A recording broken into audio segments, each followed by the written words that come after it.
y'all are. Yep, stream's running. So, what did you guys want to do?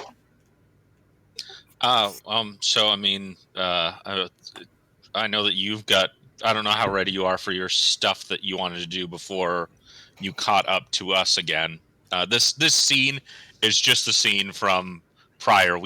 There was nothing that needed us to use the map last session. Okay, because I'm seeing I'm seeing a little bit of combat here. It looks like somebody took 9 damage, and there were some fucking What was plus that? 17 to hits. Like, I'm not sure who you were beating up, Gick, but That was the gargoyle. okay. Yes, the gargoyle. Oh, okay. All right. Well, never mind then. Okay, so yeah, as far as what Torgan's doing, honestly, not a whole lot in the way of the downtime. I had to visit. Oh, and it's come to my attention. I can't actually get that armor done at Lasar's place because Lasar, you have craft wondrous items. You do not have craft magic arms and armor. So Yep, I had I to. was. So first of all, before I do anything, I need to lose another 1,000 gold. So I just lost another 1,000 gold, and I was visiting not my good friends, but my good acquaintances at the Temple of Torag down the road. And I come up in there. I'm like, I was planning on having you make a very fine suit of armor for my friend Unis here, but something serendipitous happens. I just need you guys to enchant this one instead. I'm sure there's somebody there who has craft magic arms and armor. They're fucking dwarves and priests of Torag, for crying out loud. So I'm sure somebody can fucking do it. So I've adjusted my money accordingly. Unis has his sick new armor, which is awesome.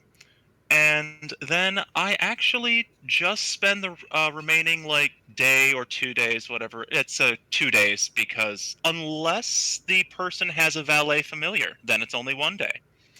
I don't know their life, but so I spend the better part of 2 days just working the restaurant, and after closing time, I spend some time with Mergoza, and I finally understand at least the basics of the spirit world.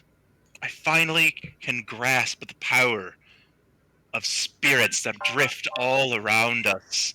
Which and that makes Torgan feel good because once upon a time he was the shaman's apprentice for his tribe.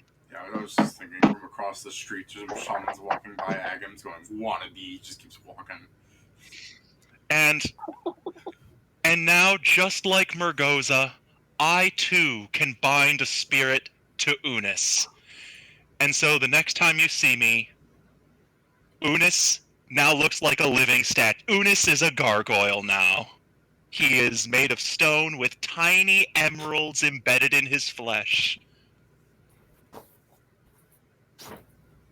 Oh, and I worked the restaurant for 2 days. Profession cooking is 23 with help. Oh, yeah. For 2 days, the restaurant is averagely better than. Indeed. So yes, when Lasar told me that he visited, so there's a good chance that you had your meal made by Chef Torgan. All right. All right. Yeah, the beer's pretty good too. Try the capsicumel spiced mead. For funsies, as you know, you guys meet up again on this new day, down by I'm gonna just put you guys here just so the scene can happen because I figured you guys might enjoy some role playing. So you're by the gates, you were picking up Barty's apprentices or something. Yeah, we'll go. Oh right, we're right. They are due in town any day now. Good point. Yeah, so you're by the entrance waiting to pick them up, and you're just talking about what's been happening the last few days. You guys are just hanging out. You see some people coming into the city after some lengthy approval process, and they're just kind of loud, but it really nets to you two because of what they're saying. It's the one leader, this human with brown spiky hair. He's just talking about I mean, I'm just sick of these trail rations. We've been eating nothing but dried meat and bread for a week and a half. And then some other guy walking by him is going, "Speak for yourself. I've been out there for months. So it's finally good to be back in a real city." And some other guys walking up going, "Oh wait, you guys have finally made it to the best metropolis on the planet? I've heard there's some really good food places here, and they're just loudly talking about this, and maybe this is a good time for you guys to do your sale pitches." I mean, only one of us has a restaurant. Oh, you think so? That's not true, actually. Oh, I'm sorry, I wasn't here last week. Barty, do you have another new business? I do. All right. Indeed. So aside from Fronty's paperwork in the offices, what else are you doing? Meat Mountains. Named after the sandwich. Definitely not the skimpy outfits our waitstaff wears. Oh, Jesus. You You were opened about that? wenches. He opened a Looters. Ye old Hooters. All right. Well done. Well done. What? Wait, what is it called? Twin Peaks? Meaty Mounds. Meat Mountains. Jesus Oh. Murphy. Because You know- it's not just female staff. That's the point. Nice. We've got we have something to cater to every taste. See, he says that, and every time he says that, I just imagine like a bald dwarf with this big beard wearing like the outfit. He's just like, I've got to clean this table, and he's like wiping, and it's like he does a flip with his beard, like water goes everywhere. God. We 100% have the thought male himbo dwarf working there. Glorious. I love it. Well, Mix you it know, up. considering it's three loud, raucous gents, you know, my place is a little more classy. We have live entertainment. We need more quiet guests. So you can go ahead and pitch to these three loud out-of-towners. Oh, Excellent. I'm like, gentlemen, I've heard that you guys have just come in and are looking for a great place to eat and perhaps a show. yeah, they're the first guy that talks going, yeah, go on, man. Anything's better than jerky. Well, allow me to tell you about the newest place in town. Just opened up over in the offices, correct? Yeah, you put it by your Yeah. offices. You were I trying feel to like they form might. you're trying to form like a weird like shopping plateau, right? That is correct. That's why it's like directly across the street from, from a place that does forgeries. I feel like there might still be some jerky at this restaurant. I'm imagining the strip mall from Better Call Saul. Getting Yeah. getting any jerked meat at Meaty Mountains costs extra. God Jeez. damn it! You stole my job. God fucking damn it. If you want to make your if you want to make your own, it costs extra. Damn it! Nice. Wonderful. Gotta take it in the back. Anyway, Put I some mean, milk if in you're into the free. dwarf, you might be taking it in the back. all right. He only pitches, never catches. We have any drink you want, but the milk is free. All right. So, gentlemen, how do you feel about how do you feel about lots of meat and women in skimpy attire? Well, not just women. The first guy leaves going, I've had enough meat in my life, and then the other two are like, all right, no, I like women. And I guess I'll just make my sales pitch so as to not make this go on for too long. Oh, it's fine. Yeah, we had plenty of zingers just now. So, Yeah. So yeah, you can get to you know there's two like people just coming into town. They'll start heading out towards your place. Did you make those coupons you said you were gonna make, or are you just like directing them to the thing? Coupons? No, that's just a straight up, guards get 10% off. Oh, okay. If, guards and members of the Thieves Guild, although the Thieves Guild thing is not openly Publicly advertised. displayed. Yeah. The guards thing definitely is. Unless your name is Grimlow. I want Kender to show up to your bar with like 9 I other dudes going, I'll take one sandwich for free, because between the 10 of us here, that's 100% off. If he shows up with 10 dudes and does that, I would let him. have But it would be no, either a way, he's single- gonna win because it's like one sandwich. He's Yeah. one Oh sandwich yeah, for free. I'll tell you that does in fact happen. And then the other guys are like, "All right, Kender, you're gonna buy us a sandwich now, right?" Kender's like, And the cashier knows that everybody else is full price because he already used up all 10% from everybody. I feel like that's the kind of thing they call you over for. Going, boss, something and then weird's your happening.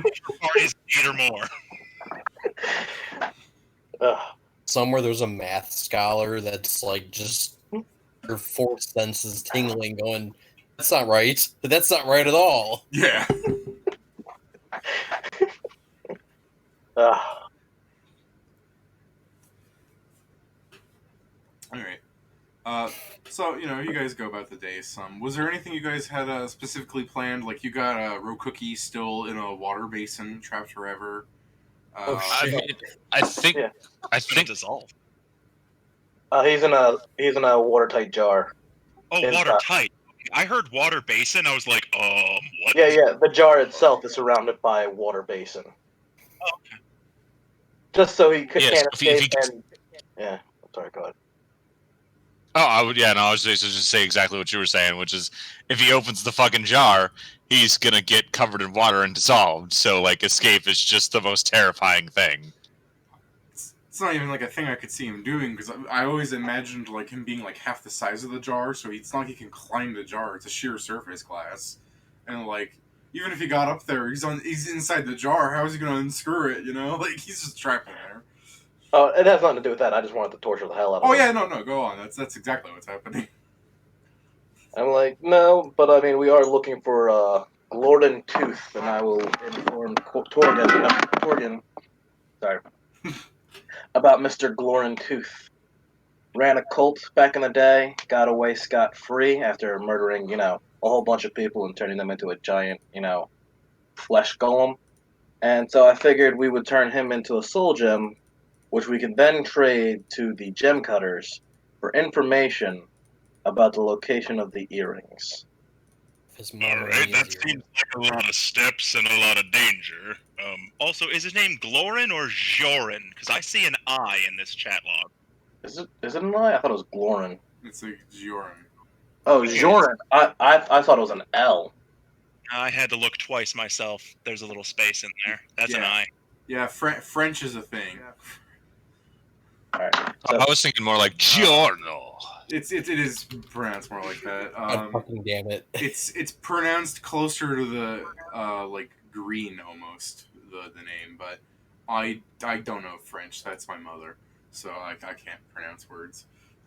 so what I'm hearing is that all of our characters pronounce this differently. That's actually very reasonable. Everyone pronouncing it Considering you wrong. considering you pulled his name from a file and it was written down, that's exactly what's happening. We're gonna We're all reading the beat this file guy. and just doing our.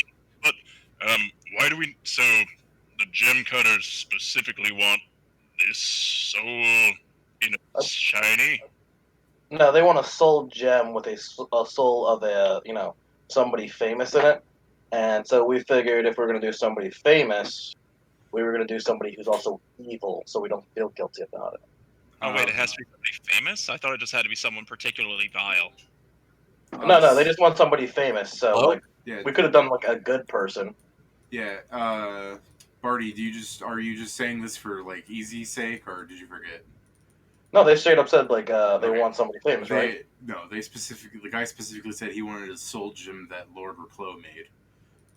Oh, that's right. Oh, was it somebody that Lord Recro? Oh, that's right. But that's the thing is, he probably can't tell that Reclos made it, so it's whatever. Right, and I don't have any problem with taking advantage of assholes like this. So here's the information I ascertained from it is that like he just feel like he wants to do this like sort of like quote unquote pull one over on the old man. Because like the way that he announced that, like, hey, you guys know Lord Reclos? Well, some say that he's messing around with soul gem magic at Naughty Dog him. See, I thought he was trying to get a hold of the soul gem that holds good old Luthander and was trying Lysander, right? Luthadel? Luthadel. Oh, Jesus Christ. God from a different game. No. Okay, yeah, Luthadel. I thought he was trying to get a hold of the soul gem for Luthadel without specifically mentioning Luthadel, since none of us actually mentioned we were part of Edict Force. Yeah. Like maybe somebody had come to him trying to get a hold of it. That's an Well, I option. mean- It's also a bit meta, so. I mean, if he just wants So a I was soul, going to go with his theory. if he just wants a soul gem that was made by Reclo, I mean, Reclo's currently using the one with Luthadel, and that soul's a little too valuable. But are there any like? Also, he turned us, I'm sorry. He also straight up turned us down. We got to. Well, he turned you down to make a new one. Well, no, because Does he I have also any- asked him if, hey, do you have any spares lying around? Ah, okay, you covered that avenue as well. Yeah. All Well, right. and then Well- if he didn't just plainly turn us down, Lasar would have went in to be like, well, there's this plan. I actually did have a plan formulated, and it basically would have been like not a switcheroo, but it would have been like almost a bait and switch. Like, sure, you can have the soul gem. Oh, cool. Give me that information. Oh, yes, I'd like to place a tip. Oh, because what I'm thinking is, when Tammy explained it to me out of session, she said that it just needed to be someone either particularly heroic or particularly vile. And my Well, because and then the my particularly God, would you vile please part- let me finish my fucking thought? God damn! Okay, It's like my third attempt to get this one thought out. I'm sorry. I think that maybe instead of going for a former cultist and getting involved in yet more cult activity, like, don't we have a particularly vile cultist that we just sent away to a prison colony? Can't we just extradite her, get her ass back here, and Magistrix does a bada bing, bada boom? I mean, we yeah, have you a have- lawyer. You haven't heard about the Isle of Man, have you? No, That's where she was sent. She So isn't the Isle, there yet. I thought she was. Like it's been a few weeks. Yeah. Oh, has it? Yeah, she's already been shipped off. Oh, okay. Yeah, the Isle of Man is like a fucked up magic center, and there's no guarantee that we can get off there because we get out of there because we can't even teleport in or Yeah, teleport off. that's level 12 stuff, maybe. Time to I trouble. was just saying, I was just suggesting send a really official letter and get her ass back on the boat. I mean, Yeah. worst that happens is we take weeks of downtime. Oh no, downtime. Yeah, that's assuming she's still alive on that colony. Oh shit. Actually, that wouldn't be a bad plan C. True. We got a couple things cooking. I mean, we could also go for that one gargoyle. That's all. Yeah, as I've also heard, you've also got One Eye in custody already, and I mean, he's fucking people for the fun Yeah. of it. I mean, He's in. if gargoyles have souls, then I mean, that sounds like Plan A, because he's on the table and in the cabinet right now. Yeah, the only reason why he didn't become Plan A is mainly because he happened at the very end of the session, and we had been pursuing Glorin, Giorin the entire That's time. actually right. Like we tabled last session. We could have went on further. Yeah. Well, I mean, it was like midnight when we ended. Well, then I suggest we ask someone in the know at the academy, very simply, do gargoyles have souls? I'm just gonna make a knowledge arcana check if that's all right with you, DM. Yeah. Yeah, go ahead. I'll try to help you. That's a religion check, by the way. That's a religion check. Then my character will not even attempt to do that, and we'll just let somebody who has knowledge religion do that. I'm probably going to fail, because I only have a +5, +6 with guidance. This is probably not going to work. You can also give me an arcana for a more in-depth explanation. There you go. You got a 20. Okay. So. Oh, I've got a 20 for religion with help. Nice. Because yeah. If you would like to roll an arcana, I can give you more in-depth explanation too. Sure. All right. I'll help with that arcana. No problem. I'll guide that. Yeah, I'll guide that. All right. What's the guidance give me? Just another 1, and then 2 from Lasar. So, Jesus. Damn, Lasar. Fuck. Yeah, it's a good thing Lasar was the guy doing the initial check. So anyway, never fucking No, mind. Holy crap, dude. No, he's not. Add 3 to What's 37. that, buddy? Jesus. I mean, I am a witch. That's a good Damn, shit. Barty, you know all about gargoyles. All right. Barty, if you could give me a 15 on history, I can tell you how gargoyles happened.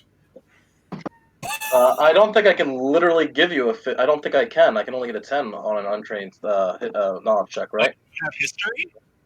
No, I don't. That's what I'm saying. I don't have a train, so I'm saying I can only give you a 10. I'll just take 10 on it since you already made the mistake of telling us 15, so I have exactly 15. All right. That's not entirely high enough with multiple people putting it together, but it's still plenty of information. All right. So, initially gargoyles were created by. Well, let me pull up the full thing on gargoyles so I don't tell you wrong information real fast from misremembering. Okay. So you got the obvious dumb thing like gargoyles often appear winged stone statues, blah blah, and that they have a tribe efficiency and they like to go in regions of ruinous buildings, and the more time that comes to pass, the more the members of that tribe represents the region's architectural styles. The gargoyle change that appears slow and subtle, but slow and subtle over the course of years. It'll shift radically. So there's several theories on how gargoyles came about, but the more accepted one, much like how many other theories seem to run into, is a wizard did it. There's of course the idea that they were like a god. I want to say Rovagug, but that's not right. Gargoyles' god is Zoveron. I'm gonna say Rovagug can't create anything. Zoveron is a demon lord that is worshipped by the gargoyles.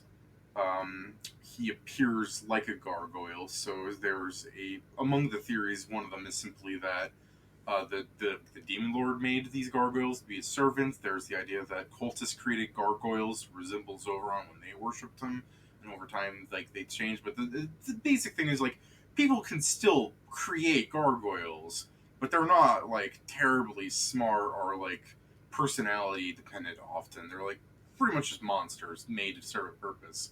But the fact that they can breed somehow, which I could explain to you, but I don't think you really care about how Ken dolls work.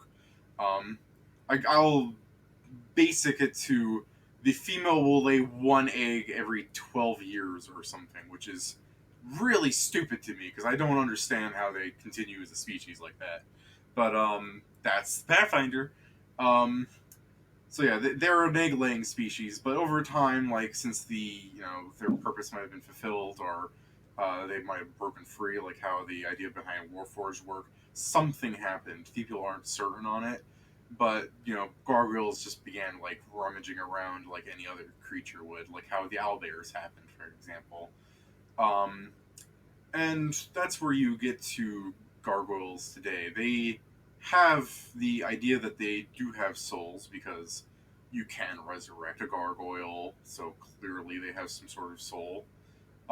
But does an animated statue that performs like a gargoyle, like a really well animated statue, might I add.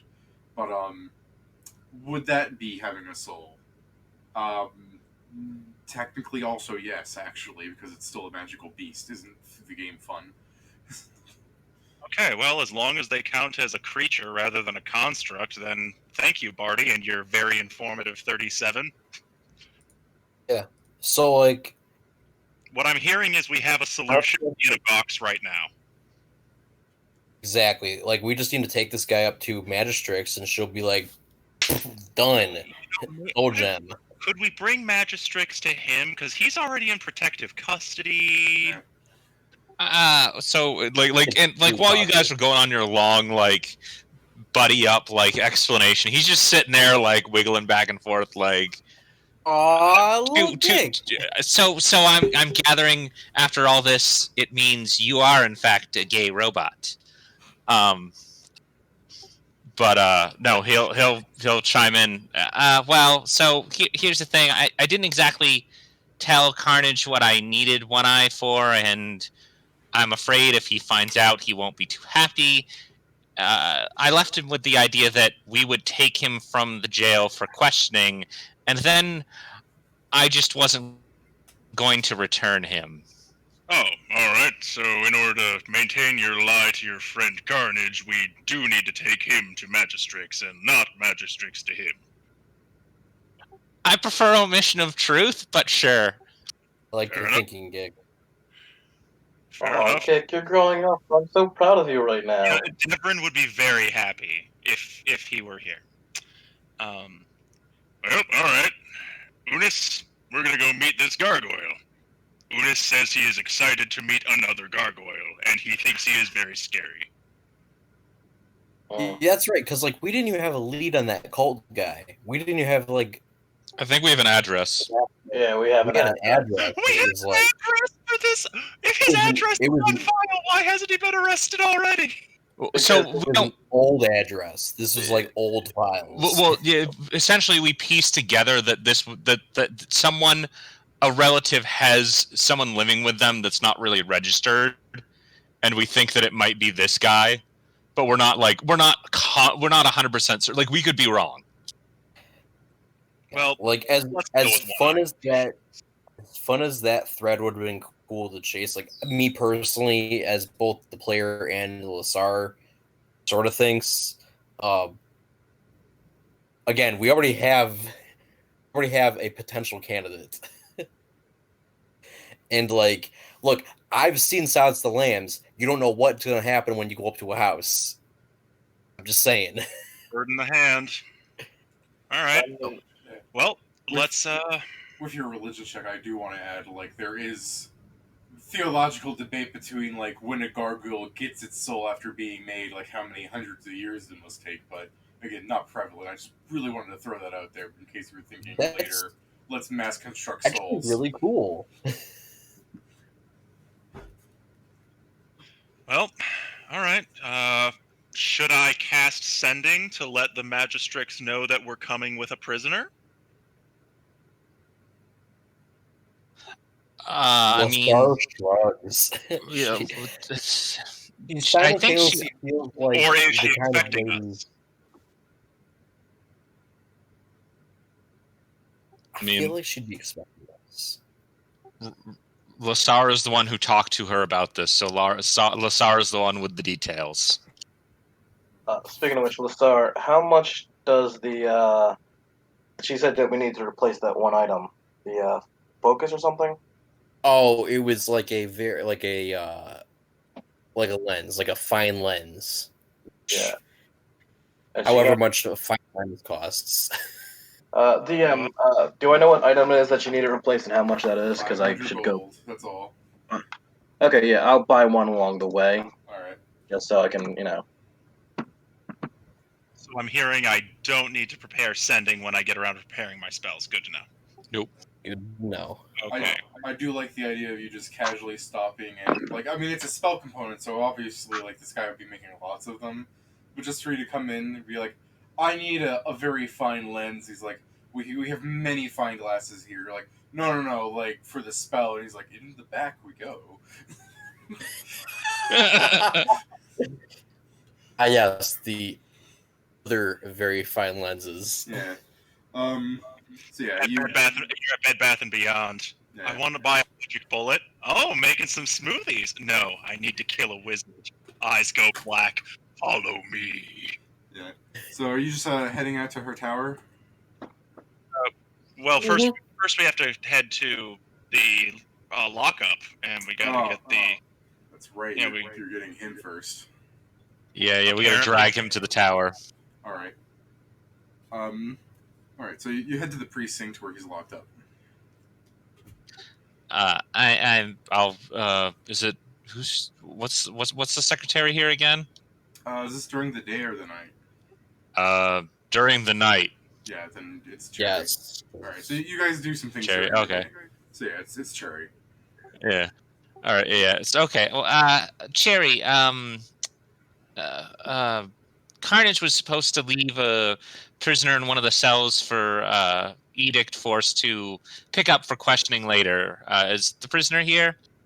And she'll go, yeah, he was making a lot of noise apparently during the day, so the day watch made him fall asleep or something. He's over there, and you just see the pile of statue just like drooling. Wow, that makes my job so easy. Yeah, it does actually. Perfect. Well, I mean, clap him in irons just to be safe. He has one arm too, doesn't he? Fuck, irons won't work. Yeah. That's what you use legs for. Fetters, fine. Use fetters instead of manacles. No. Manacle on arm, then manacle to leg. Oh my god. Yes. I mean, all right. No, it's what you want to do. One way or the other.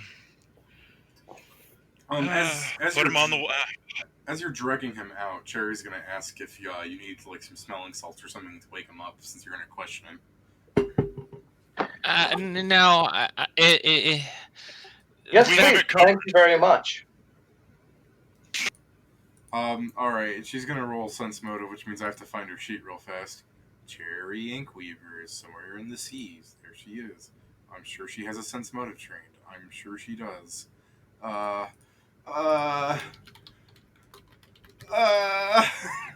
Does she? No. So. Oof. Yeah. She's got a plus 21 knowledge local, if that's any help, but a plus 2 sense motive. Well, you know. Yeah. So she's like, alright, Gix is probably tired. It is the night shift, whatever. She gets a bag of smelling salts from her desk and chucks it over to you, Barty. Thank you. We'll wake him up when we get there, so he's easier to transport. She goes, where are you going with him? I mean, I'm hucking him on the wolf, I guess. We're taking him over to the last known location where that one cult was. You know, the previous one, not the current one. We think we have a possible lead on Gioran's Tooth's actual location since he got away. And she goes, no kidding. You found out where that old bag of bones is. Possibly. And you see her start scrolling up the scroll she was writing on and putting her quill away, and she goes, I want to come with. We haven't confirmed our suspicions yet. But if we do find his location, we'll make sure we come back and get you. Especially since this guy seems to try and take a bite out of anybody that wakes him up. And she's kind of looking at you going, well, I mean, I would hate for you to, like, get the drop on him and I wasn't there to see his face, but... Yeah, I do have work to do. And she starts on re-scrolling her thing and starts going back to work. She's like, then she puts her quill towards you going, but send me a message as soon as you see him then. Of course. If we see him, give her a brief salute. Alright, we're out of here. Yeah, again, you guys might not have remembered, but I did say Cherry was there when they fought him. Yeah, it was her, the Night Guard captain, and Carnage. Yeah, the higher levels of the Night Watch actually form a party. This is the funny thing to me. Night Watch form up. Yeah, go figure. I mean, it's really nice having a what is she again? A scroll scholar. Okay. Yeah. That makes some sense. Yeah, that's what I mean. Like, I think she's one of the few casters in the entire force. Oh yeah, she's a wizard with the scroll specialization. Yeah. All right, so you guys head through the city. You know, you stopping a few of the usual crimes like public urination, the great stuff that we don't have to go into detail about, and you head over to the Magistrix's tower, right? As far as I know, that's the plan. Just double checking with you guys. I mean, this might sound silly to ask, but who's knocking? Figured Lasar would since he was friends with her. Fuck. We may or may not have lunch. I'll like sort of like pivot to Torgan. May or may not have had lunch with her a couple times. We're waiting for the. I know that's going to be a skeleton answering the door. Oh, like you're trying to warn him that a skeleton's gonna answer, or? Oh, like I was gonna say, like while we're waiting for the skeleton to answer the door. Yeah. But like, I know that the skeleton. I don't know if anybody else knows that a skeleton is going to answer this door. Well, I that's did what not I'm, know that. that's what I'm asking you. Are you telling them that this is gonna happen, or are you just waiting to see the look on their faces? Nah, I just want to see the look of their faces. Okay, then yes, the skeleton answers the door. Torgen's not pleased, It's all right, but Torgen. doesn't immediately attack because, I mean, if I had a ship, I would absolutely be casting Skeleton Crew, so I had free labor. Yep. Alright. No fear, friends. The Lady skeleton. Matrix's animations. Yeah, the skeleton disappears for a little bit, and it comes back with a pen and paper and hands it to you. I take it. I don't know what I'm supposed to do with this. Read it. It's just. Oh, I it's mean, a- yeah, it's a obviously pen and read pa- it. It's blank. It's blank. It's a pen and paper. I think it's because he has no vocal cords to tell his mistress why we've come calling at this late hour. Oh, terribly sorry about that.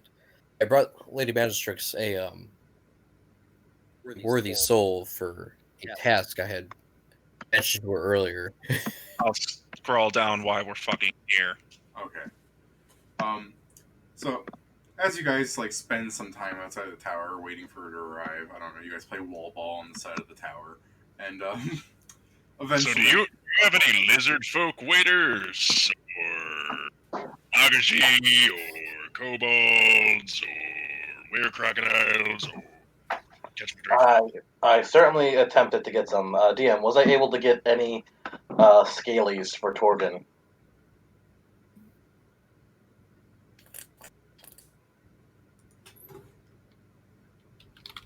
Hold on, I'm just talking to a player at some point.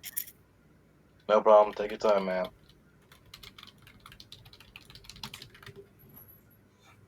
Very, very simple response, I know. But we'll talk about it after game.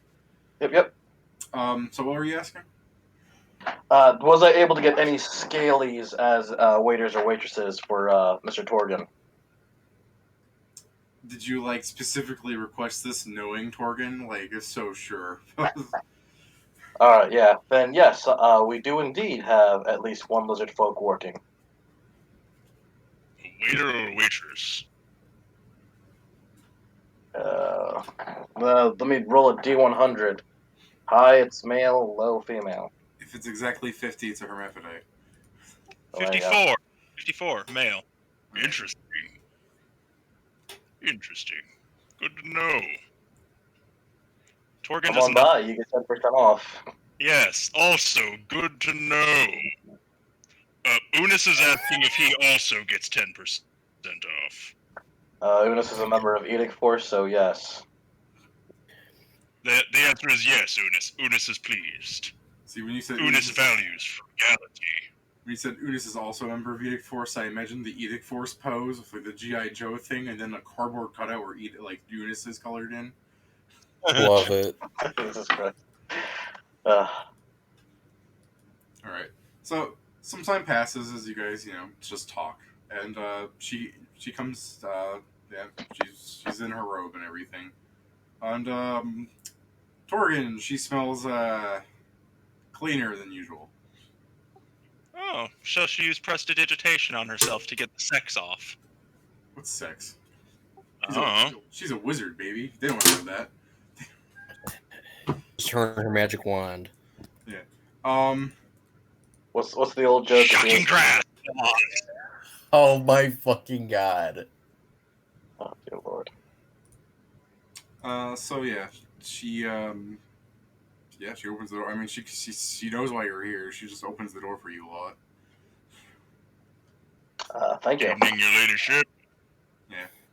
You people pile You into lady her tower, magic. and you begin following her up the many flights of the unusualness that is her tower. It's been described once before. I don't think you guys need me to describe the kitchen every time. So You're good, man. Which So- kitchen? The one where there's a skeleton chopping a cucumber because it's really simple-minded. It just starts chopping its arm. Oh, the kitchen. Because Yeah. you mentioned more than one kitchen last session. Yeah. So you guys follow her up to her study where she starts pulling out things and preparing the spell, and she does double check as she finally says words. It goes, "It is the gargoyle, right?" Yes. Yes. Points to the giant gargoyle on top of the giant wolf. I think so. Yeah. And she performs like a 10-minute spell or something. Let me double check. It's not terribly interesting. It is. Yeah. Um.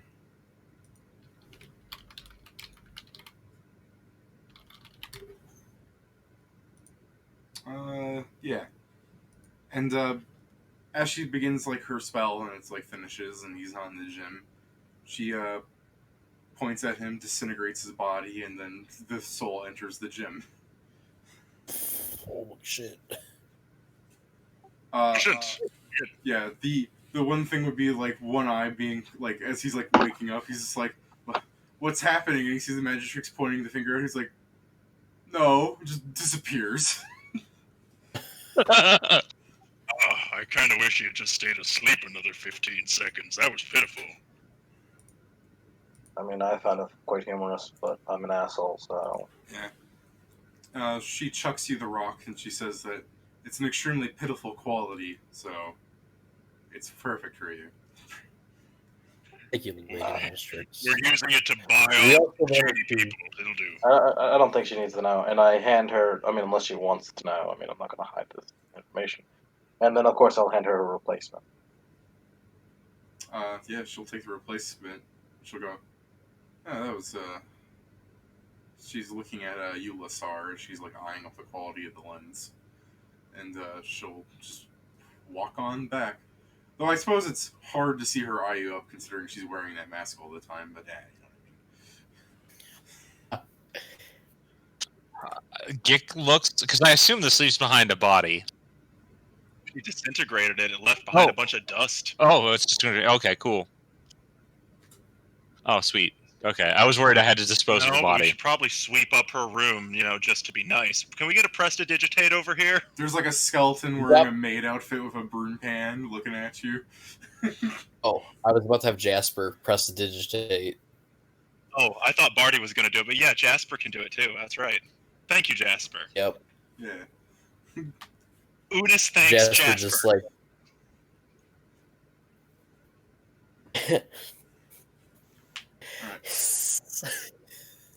Can Jasper's what? A stone familiar of some kind, or? No, Jasper's a snake. No, he is Valet or Oh, snake. Oh, snake. Okay.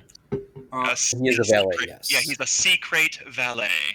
As Magistrix is putting away the new lens, she is like turning her back to you guys for like a whole 10 seconds if you want to steal something. This is the room. There's a skeleton watching us. Yeah. What's Yeah. Yeah. Watching all of you. No. All right. Also, we haven't seen her fucking familiar yet, but we know it has to likely exist. Unless that mask is a bonded object and she doesn't have a familiar. Ooh. The skeletons are all her familiar. She's just like No, she's I'm just like saying an there- ID card. There could be a spider somewhere watching our every move, or that mask is a bonded object. I don't know. I'm just saying we've never seen her familiar. So I don't know. I'm not going to try to steal anything from a powerful witch, Right. wizard. Sorry. She also You probably has all around vision. Gick is still only interested in stealing things from people he is called bad. Yeah. Oh, so you think Magistrix is an all right person then? Yeah, no, The Stardust. she's off-putting, but that doesn't make her evil. No, her alignment does that. But anyways, Yeah, Gick doesn't think she's evil. Soul jamming's just a regular thing that normal, everyday, wonderful people do all the time. yeah. Yeah, Torgon's- man. Torgon's- I mean, how can it be evil if Lord of the Reclos does it? Torgon has just accepted that pretty much to get into politics, you have to be lawful evil. I mean, BRB, Lasar's about to worship the Fucking Jaguar Lords. I mean, yeah, if you want to talk about like the weirdness of like in game wise, like the philosophy of alignment, like consider what Magistrix the First did. Like he was a lich and he became so to make peace for the world. So like, was that evil? Well, the gods say yes. So I mean, he's basically Lex Luthor at that point, though. yeah, Yeah, like, that's a means very for valid men. thing. Yeah, that's a really great comparison. Yeah, no, that's perfect. Well, we've taken up enough of your No, time, it's your like- ladyship. I thought we were already leaving. We hadn't announced it yet. Yeah. Oh yeah. We're getting. Gik is getting out of this tower, this spoopy tower. Oh, really? Because I figured you might want to go try to steal her panties, since the thieves are never going to Please get No. don't. I do. I Don't again, No, skip no. in. when you were saying that we've taken up enough of your time, I just imagine you people were getting shoved out by skeletons already. Welcome to my crib. Now get the fuck out. Yeah. So yeah, you say your goodbyes, and she just kind of emotionally, stares at you and puts up a hand to say goodbye, and yeah, you guys are out of there, and it's like the middle of the night with a soul gem. Just I mean, I don't know where you found the gem cutters, but if they're black market jewelry racketeers, they probably operate at night. just your everyday average Oh. Saturday night here in Karnegion. Speaking of which, I guess. Well, Oh, that sorry. guy was black market. We gotta track him down again. I mean, it's only been a day. They might still be in the same spot. It's been a couple of days, but also we just used the companion that Devrin made. I'm willing to let you keep using him. Dope. So yeah, you locate him again. It's all good. It is night, however, so the black market is kind of in full swing. So while you went there like during the day that one time, where it was like not that many people, just the people who were really just eating things bad, this is kind of like the time where like you guys see the streets are full again. You see like the food carts where someone takes out like an egg, and as you crack it open, you see that there's a little like living creature inside that people are happily eating alive. You see some like you see an ogre in like the back there, and you're like, there's an ogre in town. First of all, holy crap! And then Holy shit! as you see some people bartering as you're walking through looking for the gym cutters, the person holds the ogre back, and they just slit open its throat, like not its throat, its gut, and guts just pill out, and they start rummaging through it. Just I'm fun imagining- images. Just full on Mos Espa vibe. I'm That's- Mos Eisley. Mos Sure. Espa. Morgan frowns as he sees them trying to do divination with entrails, and he's like, that is the most base form of divination. Even shamans wouldn't approve of that on most orc tribes. It's just not reliable enough. Spirit Oh, maybe most Devrin. orc tribes. Sorry, go ahead. Oh, I was just saying, Spirit Devrin is like the time Devrin took Gik to the black market. Just got a hand on Gik's shoulder as Gik is essentially foaming at the mouth. Maybe most orc tribes outside the Hoarfrost expanse, but the orc tribes where I'm from, that's a normal day for them. Torgon's a desert orc, and as you all know, of course, in Pathfinder lore, the desert orcs are the most civilized and friendly. I mean, they're still orcs, but compared to other orcs, they're much more human. And just before you hit where the your guide is showing you to the gym cutters, you see a kind of strange display where it seems like some sort of like auction almost, with some guys up on a stand. Maybe you hate seeing all these people on soapboxes, but it's a popular pastime with people. And he's like seemingly selling this boom tube. You've seen some people using them before. Remember the first session? And he's talking about how it's more deadly than a crossbow, twice as accurate. And some guy goes, bullshit, and he pulls out his crossbow going, nothing beats this baby. And the guy who's just standing there calmly points the gun towards him, shoots him in the head, kills the guy. People are silent for a moment, and they go, how much is it? And they just start bartering over each other, trying to get the gun from the guy. Yeah, that sounds about right. So yeah, if you guys want a gun, there's one being sold right now. I think I'll take that free crossbow if nobody else has dibs.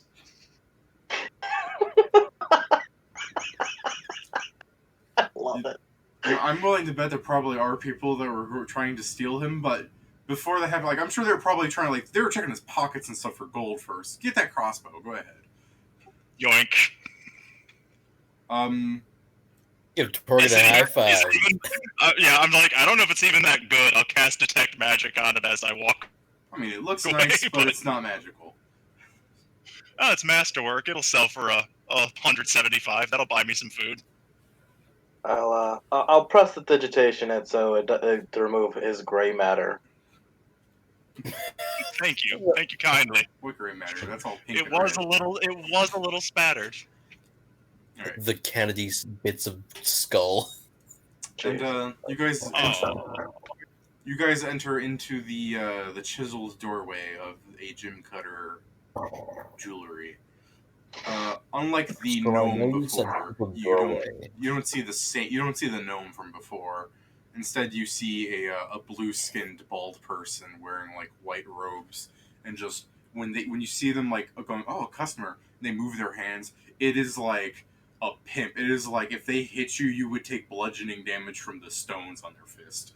It is. Yeah. Speaking of which, do I remember Nice. that? Do I remember that gnome's name? Dude, I don't remember that gnome's name. Go ahead and make up something. Nomia. Sure. That's the name he gave me. That's his gem cutter name, so people can't track him. Yeah. All right. I'm looking for Nomio. Oh my fucking! Yeah. And- No, I went there. I love it. And and she like moves up her hands to like caress her like neck as she like goes, "Oh, Nomio, he sent something of you, did he?" That's her voice. Her voice is exactly as deep as mine. All right. Yeah. She goes. What did she say? He sent something of me. She's implying that he did something, like you're doing a little like task for him. That's cute. Yeah. Well, I mean, it pays good enough. She goes, "Well, whatever you're doing for him, I'm sure I can inform him. What do you have is there a parcel you need? What?" No. I have the item for him. And I need to get what he owes me in exchange. He goes, I'll hand the item on to him. What is it that he owes you? That's nice and all, but I'll hand it directly to him. And you see her smile, like it doesn't change, but her eyes kind of slender. She goes, "All right." And I guess give me a will save as she like moves her hand to like I'll go get him. Is this an enchantment effect? Yeah, it is. You get a bonus. All right, so I get a +9 here.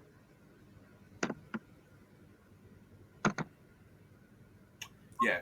You can Let's see. feel the magic failed on you. Like, What does huh? that feel like? What would feeling magic fail on you feel? Well, considering you're adventurers, you're polished enough to know what it feels like. Another person might just say, "Hey, that tingled weird." Also, also the source of it was clearly from that person there. Yeah, can I make a spellcraft check to see what she tried to cast on me? Oh yeah, sure. That would be 16. Oh, fuck. Charm Jesus. monster. Wow, she went for a 4th level spell. Do you want Unis to kill her? What did she try to do? Charm monster. Charm monster. And I'm like, hon, listen, you're looking at a fully armed group of people who are all fully capable of understanding that you just tried to cast a spell on me. Do you really want that? And she goes, "Listen." And I would like to intimidate if that's okay. Oh, wait, go ahead. Go ahead. If there's intimidation, if you succeed at this, she'll answer differently. All right, I'm wearing my mask, and I've got that skull out, which is what is the skull again? I forget. It's a +2, extra +2, right, for the skull. Yeah, no, it doesn't give you a bonus. It makes the penalty bigger. Okay, well then, yeah. So this. Eat more sushi. Good. Jesus, there's Eh? Marty with the 20s. Hey, roll a third 20 to make her die of fright. Jesus Christ, man. Okay, so she so you can see her like smile, kind of like go away, and she's just like, "Look, you just gotta She goes, I'll go get him for you. And she like backs away. Like she's keeping an eye on you. Like she's successfully like wary of you. Good. I guess I should probably just keep this masterwork crossbow. I don't actually have one. And she'll come back in like a few minutes. And she just informs you like he's coming now. We could just skip to the part where he gets here, but she would try to. No, actually, you scared the shit out of her. So I was gonna say she would actually try and sell you something, but no. Instead, it's just an awkward like silence as she like stares at you. She's like worried that if she were to try anything now that you're gonna like harm her. So when he gets here, I'm gonna ask if perhaps she has something to do in the back room. You know, just a suggestion. Yeah, she'll do that as you say that. Like, I mean, he kind of eyes her, but like in the way like they should stay together. Like it's like the weird subtle cues you see every like gang does, but also what he's doing maybe isn't exactly good, so he doesn't keep on it. So he lets her get scared off by you. So it's. I mean, that, oh, go on. yeah, I was also partly doing it for him because I'm certain that what he's doing is super against their rules. Yeah. But old Nomeo is wary of you trying to do the old double cross. I mean, it's just standard black market procedure. It's like rule number 4. If you can do the double cross, do it. So, Mr. Nomeo, I have the item in question that you were looking for. And he's looking at you, goes, it's pronounced Romeo. Why does everyone say it wrong? And What do you say? No, I'm just making a joke. Okay. That his name actually just is Romeo. You're just calling him Romeo to be a dick. I mean that's well within Barty's realm, so yeah. But yeah, Nomeo gives you well, you offer the thing to Nomeo, right? I ask him, you do actually have what I'm looking for, correct? He goes, you want the information on who bought your little bauble, right? Yes. And I want a soul gem made by Lord Reclos. Excellent. And I'll pull up the soul gem made by Lord Reclos. He goes, How good are you at bluff? I'm not. How good is Lasar at bluff? It's a good question. A I think +9, Lasar's but I'm got not trained diplomacy in it. too. It's not a class skill. Yeah, well, +9 You've got anyway. diplomacy. I got. Well, this is all bluff. This is all bluff. Yeah. and now it's time for you to put on your creative solutions hat as he goes, now, you are sure that this isn't just some random student soul gem they happen to make. This is the real deal, right? This is the genuine article by Okay, Lord Reclos himself. Alright, give me your bluff check since you're so direct about it. If you really want to sell it to him, you could, like I'm just giving a suggestion to Lasar, you can inform him that we actually work directly for Lord Reclos. Yeah, the By half-truths. incentive. Yeah, the half-truths to make the Totally life offensive. easier. Yeah. So, Anyway. did you want to rephrase your thing there, Ryan? We happen to work directly for Lord Reclos. I guarantee that this is the genuine article. God damn it. Alright, give me the bluff.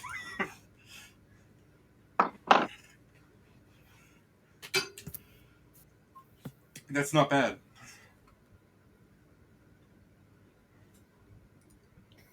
Hold on, let me pull up random Jim Cutter number 9's sheet. Does the bracelet of bargaining give Either a way- bonus to bluff, or is it just Diplo? Bracelet bargaining does bluff, I think. Hang on, no, it's bluff and diplomacy And for the sense motive. motoring or sense Then- motiving. Well, then yeah, you need to add a 5 to that, son bitch. Put that in your miscellaneous column for all 3. I did. That's already in there. It's factored Oh, it's in. oh, it is. Oh, okay. That's after the +5. Never mind. You're good. Alright. I did what you told me earlier. Alright, he's got a pretty good sense motive, but also, like, look at the profession he's in, so yeah. And hey, never mind. Nice, natty 1. That's exactly what we needed. Yeah. That's what it's all about. Woo! Well, So- the way I see it, like, oh no, this isn't a gem made by Lord of Clo. It's made by Lady Magic Strix herself. Wait, This ain't no Well, student. thank God we didn't say that. Yeah, Yeah. thank God we did say it.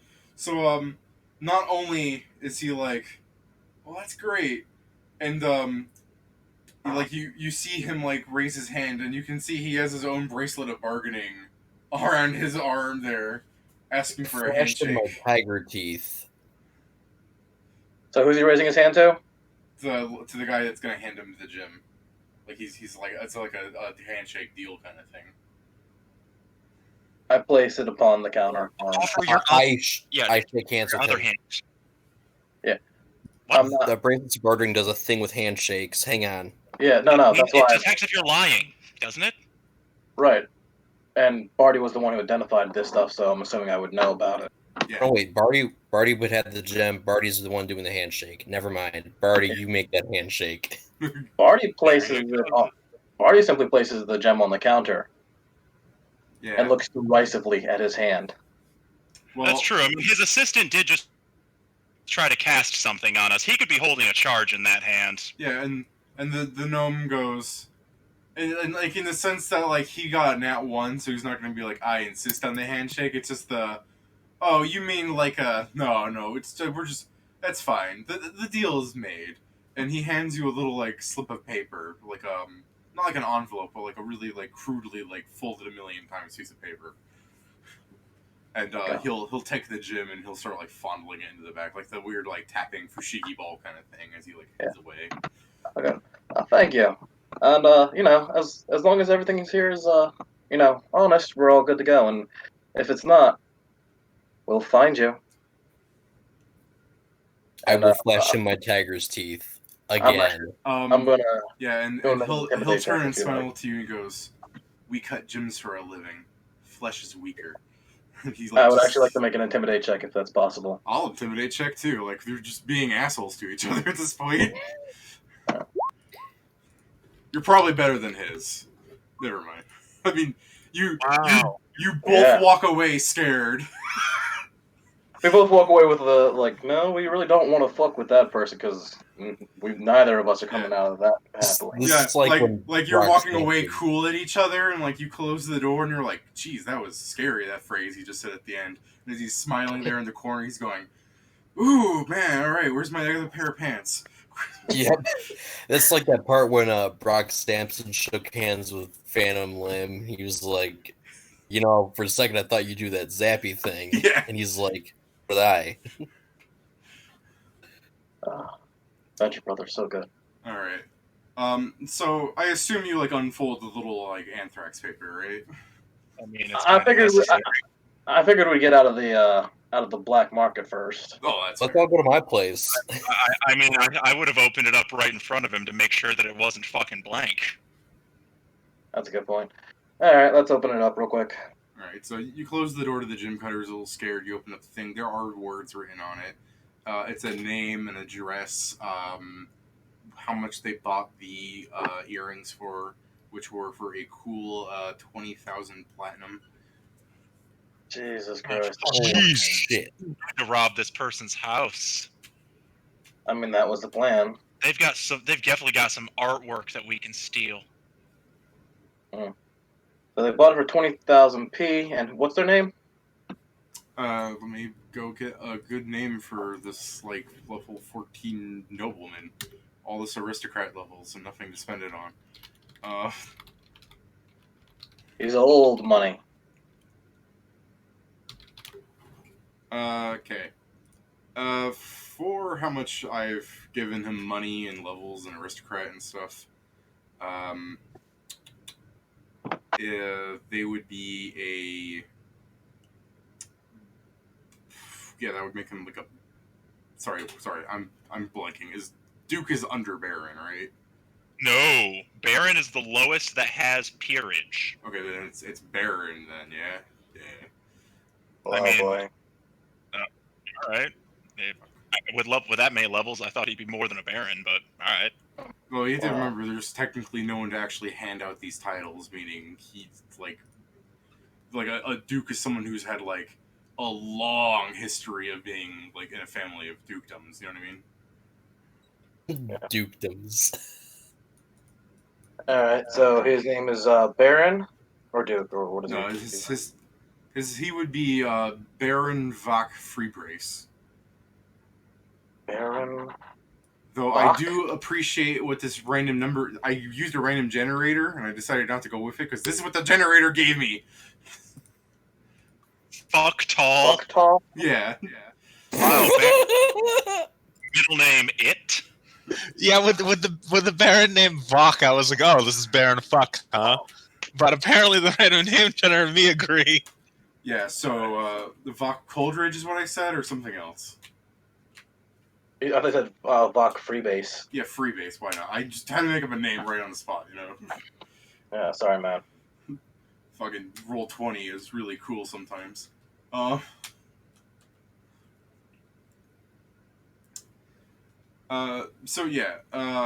Freebrace. Baron Vach Freebrace, he's a dwarf. He's listed as... God damn it, I forget how old dwarves get to be. Of course, he's a fucking dwarf. He is 160 ish. It's not terribly important the exact age. Hell, he's older than I am. It might have some value. Oh, I'm not gonna go knock on his door, burn down his house, and You no. definitely should do some reconnaissance. Oh yeah, dwarves reach adulthood at 40 years. That guy's got to be old at least. Yeah. Oh, good. The paper explains that his home in Karnegion is in Lord's Hill. It's his I was gonna say summer home, but we're in winter right now, so that. And, it's his winter home. So if you're going to do anything about it, you better do it before the season is over. Well, I mean, it just became winter, so we could Yeah. stake the place out for a while. It's his winter home. That's why he bought the winter earrings to go with the home. I'm just going to go straight up and just talk to him. All right. You do have access to Lord's Hill, don't you? Yeah. He does. All right. So you go into the gated community. But I am going to talk to Von Kratz first to see if there's anything I should know about him before I go. All right. It's very useful that you remembered she existed. Yeah, I don't want to go there, offer my hand, and it turns out his family comes from a long line of people who think shaking hands is blasphemous. I mean, dwarves and elves hate each other, kind of like orcs too. Just that whole triangle, you know. Generally, I mean, I don't think Barty has anything against dwarves, but he's never really had to interact with any. Barty doesn't know how he feels about dwarves. Simple as that. Is everyone still accompanying Barty on this adventure here? I mean, might as well in case things go hinky. Not like we have anything else to do tonight. Oh, I mean, if Barty was just thinking about talking to the guy, I mean, I wasn't gonna go along. All right. I'll hang back just so, like, I mean, it's not too obvious exactly who robbed him down the road. Oh, that's Yeah, a good point. All right. Yeah, I guess if you want to try to be diplomatic about it, though, we can't afford 200 grand. So, I mean, Yeah, I know that. I'm more just going to speak with him, see what I personally can do. I'm not going to offer your guys' services without your permission, obviously. All right. couldn't you also, like, if you know where it is now? I mean, do you have access to the sending spell? You could just tell your mom exactly who bought her earrings. Yeah, part of the deal was, because normally I'm supposed to be stripped naked, covered in water, and set down into the waist to probably die. And the deal was kind of that I do it myself without help. All right. Ryan, are you joining him, or is Lassar hanging out with the other three? I'm hanging out with the other three. I don't think I have access to Lord's Hill. Technically, They probably we don't all, like. All right. yeah, technically, No, I just. Yeah. Okay. Well. All right. Well, if you want to do what everyone else is I'm doing hanging. Alright. Ryan go, then Torgan, then Barty. Ryan?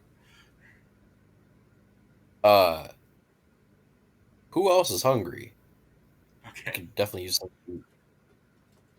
I mean, I certainly could stand to check out Barty's new restaurant. It does seem to have a certain appeal to it. Unfortunately, Unis can't order for himself today, so I'll have to do that. Alright. King So- Unis today? So, We go to Hooters. yeah. I was gonna say you don't have talking Unis today? Well, no, I already said that you saw him. He was made of stone. I have stone Unis today because I was kind of hoping for a fight. But I don't know that this Unis can't talk though. Well, he can talk to me always, but only when he looks like he has a beard can he talk to you. Ah, fascinating. He can always talk to your snake, though. Yes. And your snake can talk to you, so wonderful Yep. game of telephone. I can talk to birds.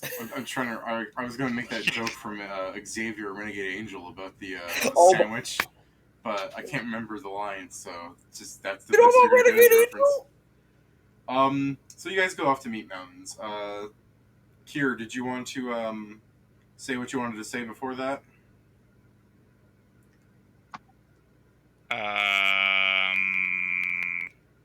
If I remembered it, I was not planning to go with Barty because I figure an elf showing up at a dwarf's estate in the middle of the night is probably already disturbing enough. We don't need to throw an orc into the mix too. Alright.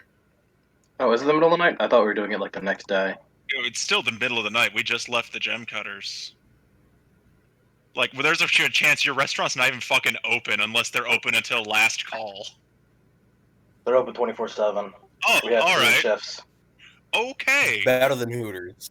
Yeah, no, I figured with the type of thing he was going for, it was going to be 24-hour.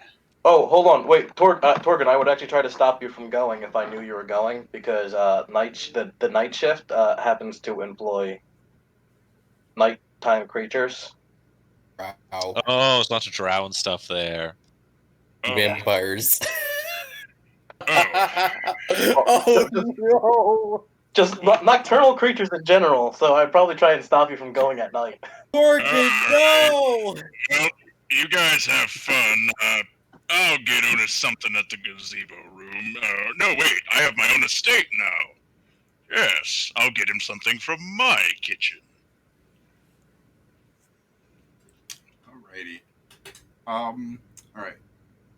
Barty, you head to Krautz's. Actually, if it's the middle of the night, I'll wait till the morning, because you know. That's fair. Yeah. So Meanwhile, you rest. the mountains. I have a quick question about your Hooters. Yes. So, like on the night shift, are there any of Magic Skeleton's moonlighting as waiters to make a little extra cash? DM, do I have any awakened undead working in the night shift? Has Gick explained any awakened undead he knows about? Because I don't think you guys have met any. No, Gick has not said a word about the thing he's not supposed to talk about. Yeah, I don't think you guys have heard about any awakened undead in the sound. No. Then I doubt there are any working there, unless Okay. they came seeking I'm improvement. just imagining like Magistrix is like she does like a head count of her skeleton crew and it's like 2 is missing. Where are these 2? Yeah, that's what I'm saying. Like, Meanwhile, jump I was up just to imagining the one of her skeletons like trying to moonlight. They're like I mean, in there's ship and definitely jail a outfit. Dampier. Oh god, that's great. Dampier are half undead, so that's the closest Yeah. you're gonna get. But no, Yeah. I'm not going to a fucking drow bar. Oh no. Well, during the day they're not there. We just, I figured if I'm gonna have 3 shifts, I might as well put the nocturnal creatures, at night. Well, it makes sense. I just wouldn't employ them anyway at all. But I don't have a night shift, so I don't have to worry about that. also Lasara's gonna go super in racist. hopes to see a Rougarou. God, I can't wait for Agam to just hire a drow one day. When you're gonna be like, no, I'm racist. Yeah.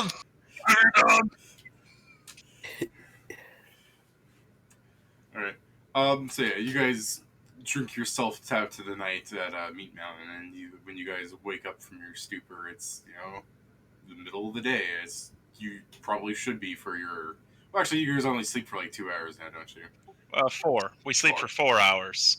So yeah, With, it's since the Night Watch is has the foresight to provide all of us with a lifetime supply of restful perch. yeah. So yeah, no, you wake up at a pretty normal time, then, considering you sleep half the time. So yeah, it's the middle of the day. Well, when I say middle of the day, it's like it's like 8. You know what I mean? Mm. Did Lasar make it in with a? Was there a Ruguru waiter? I have no idea. Ruguru aren't nocturnal. Yeah, Ruger on Nocturnal, they'd be day shift. Oh, they would be day shift. I'm just Yeah. thinking They're not werewolf. werewolf. No, Ruguru would punch you in the face if you said, "Oh, I was thinking werewolf." A good point. Yeah, Ruger are really offended by people who could compare them to werewolves. I like it rough, so I win either way. Every scenario I win, so Jesus. When your sexuality is this liberated, nothing can set you off. I mean, Yeah. yeah, you're kind of right. All right. Lasar's is like Captain Jack Harkness. I'm omnisexual, so like, big ups. All right. Barty, you head to Kravitz's house. Excellent. I will, knock. Oh, yeah, no, you get let in by her wait staff. Just the usual pleasantries. And she goes in for the hug, and you have your tea and crumpets and everything, and you do your usual pleasantries, and then you ask the big question that you came here for is, Lady von Kravitz, I have found the location of the Tears of Baba Yaga. They are currently, they've been purchased by a Baron Vok freebase. I plan to go speak with him, but I do not wish to offend the man. Is there anything I should know to avoid?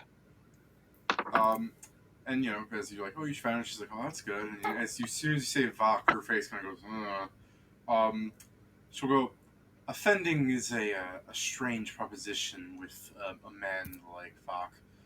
See, he's one of the few with any real nobility titles back when people could get them. In fact, he's not. He's even more conflated about it, considering he was actually awarded his title himself and he didn't inherit it. One of the perks of being old, I suppose. And she chuckles. Considering what she is. And she's like half his age, and she's even older than he is. Isn't humanity great? She'll explain that he got his nobility serving in the one war that wasn't settled by magistrates, being a giant imposing skeletal monster. So she thinks that she kind of stumbles on her words, but she's trying to think of a good way. She goes, I want to say he's a military man, but that was a lifetime ago for me. If he could have changed by then. He has his own gates around, his own patrols. People don't usually visit him. So even if you were to get in, I can't say for certain what kind of man he is. The last regalia I saw him at a few days ago, there was a party, and she waves her hand, going, "It's not important. It's just that I do remember seeing him there, and while he was crowded by some number of people, again, he's an influential figure. He didn't really seem interested with talking with them. But I can't tell if that's because he viewed himself as better than them, or if he's just asocial. I mean, he is a dwarf, I'm afraid I don't have much experience with dwarves, but I talk to him I still must. And she'll go, I'm not sure if even I could help you get a word in with him, but you're resourceful. I do appreciate it. I just wanted to make sure I didn't accidentally offend the man. But it appears that you and I know just about the same amount about this man.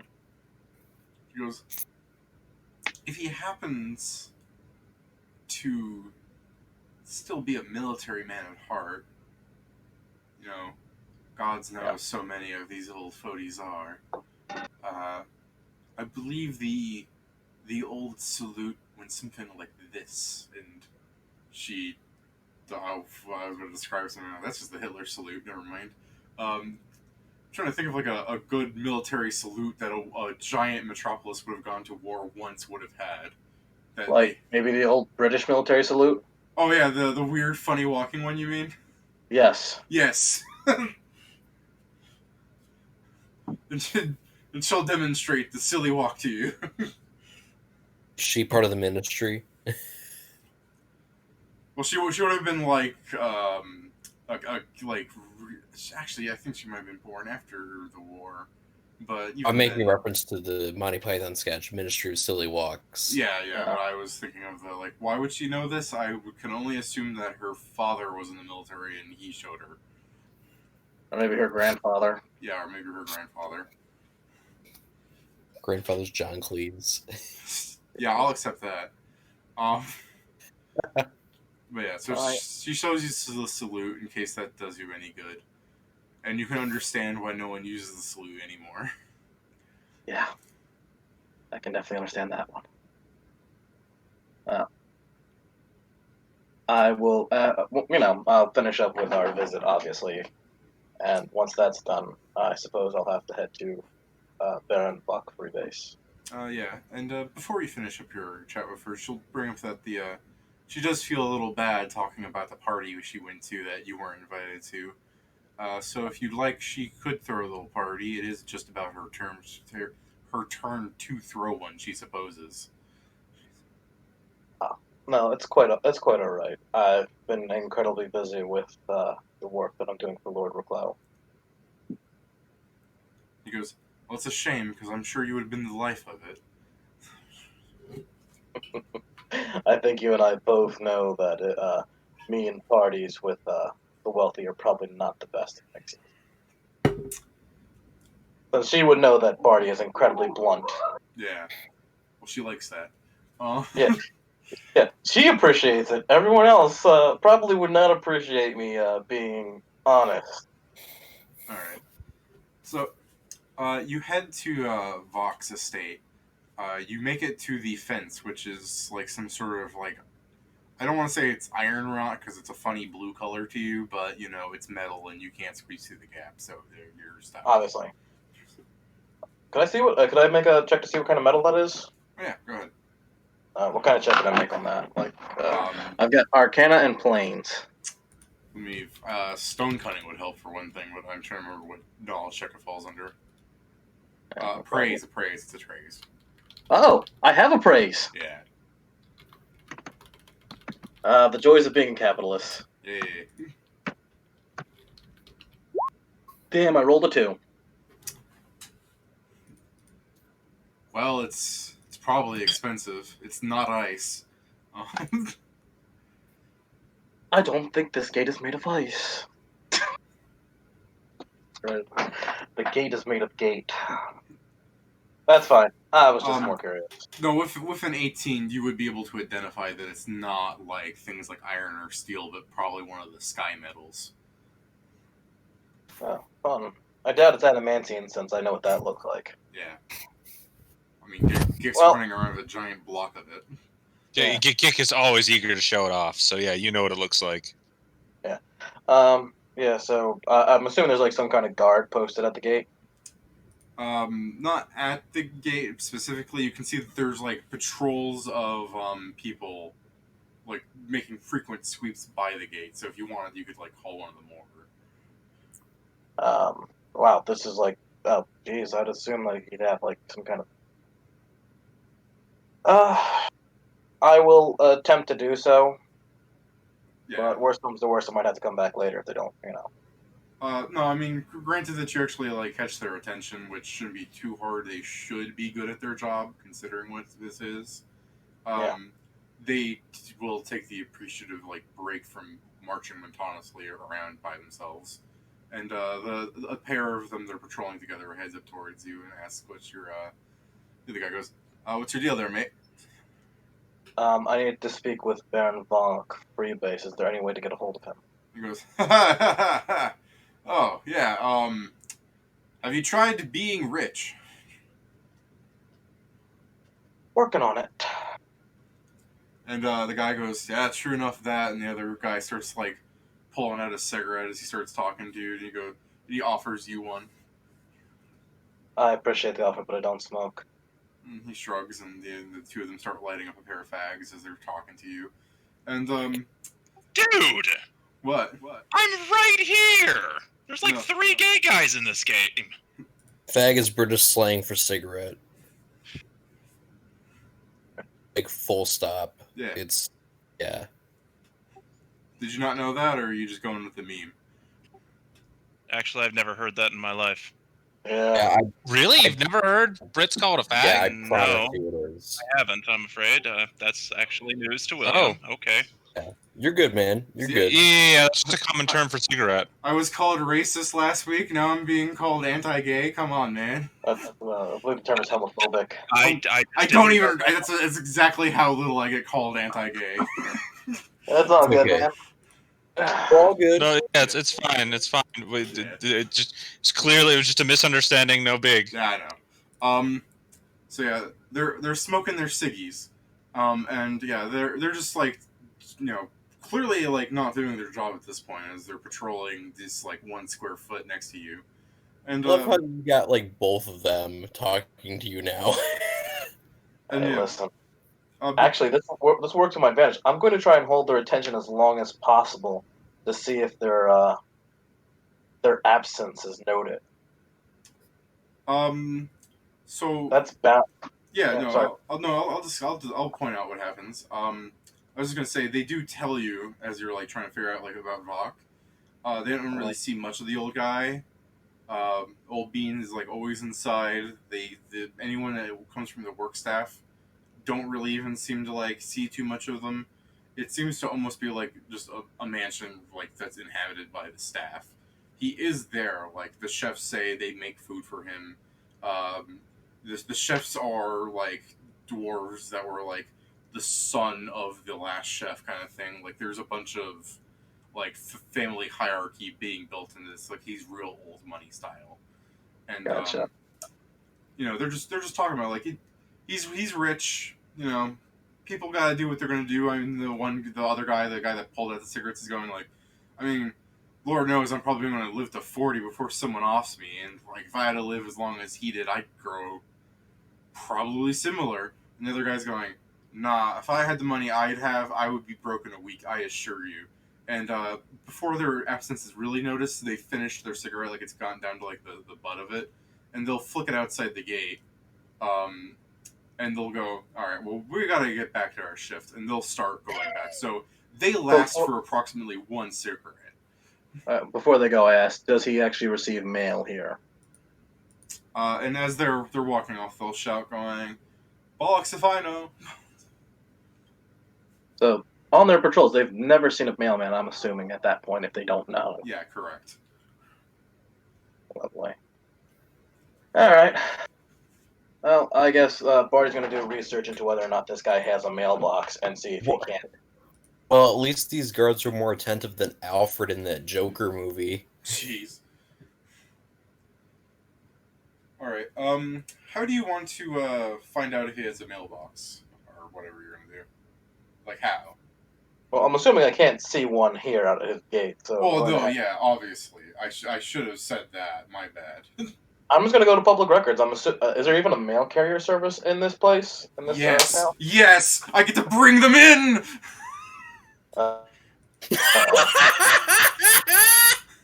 It's great. I love it. I have like 6 mailmen made.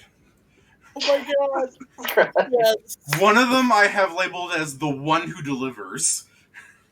Lovely. Yeah, I get to use the mail service.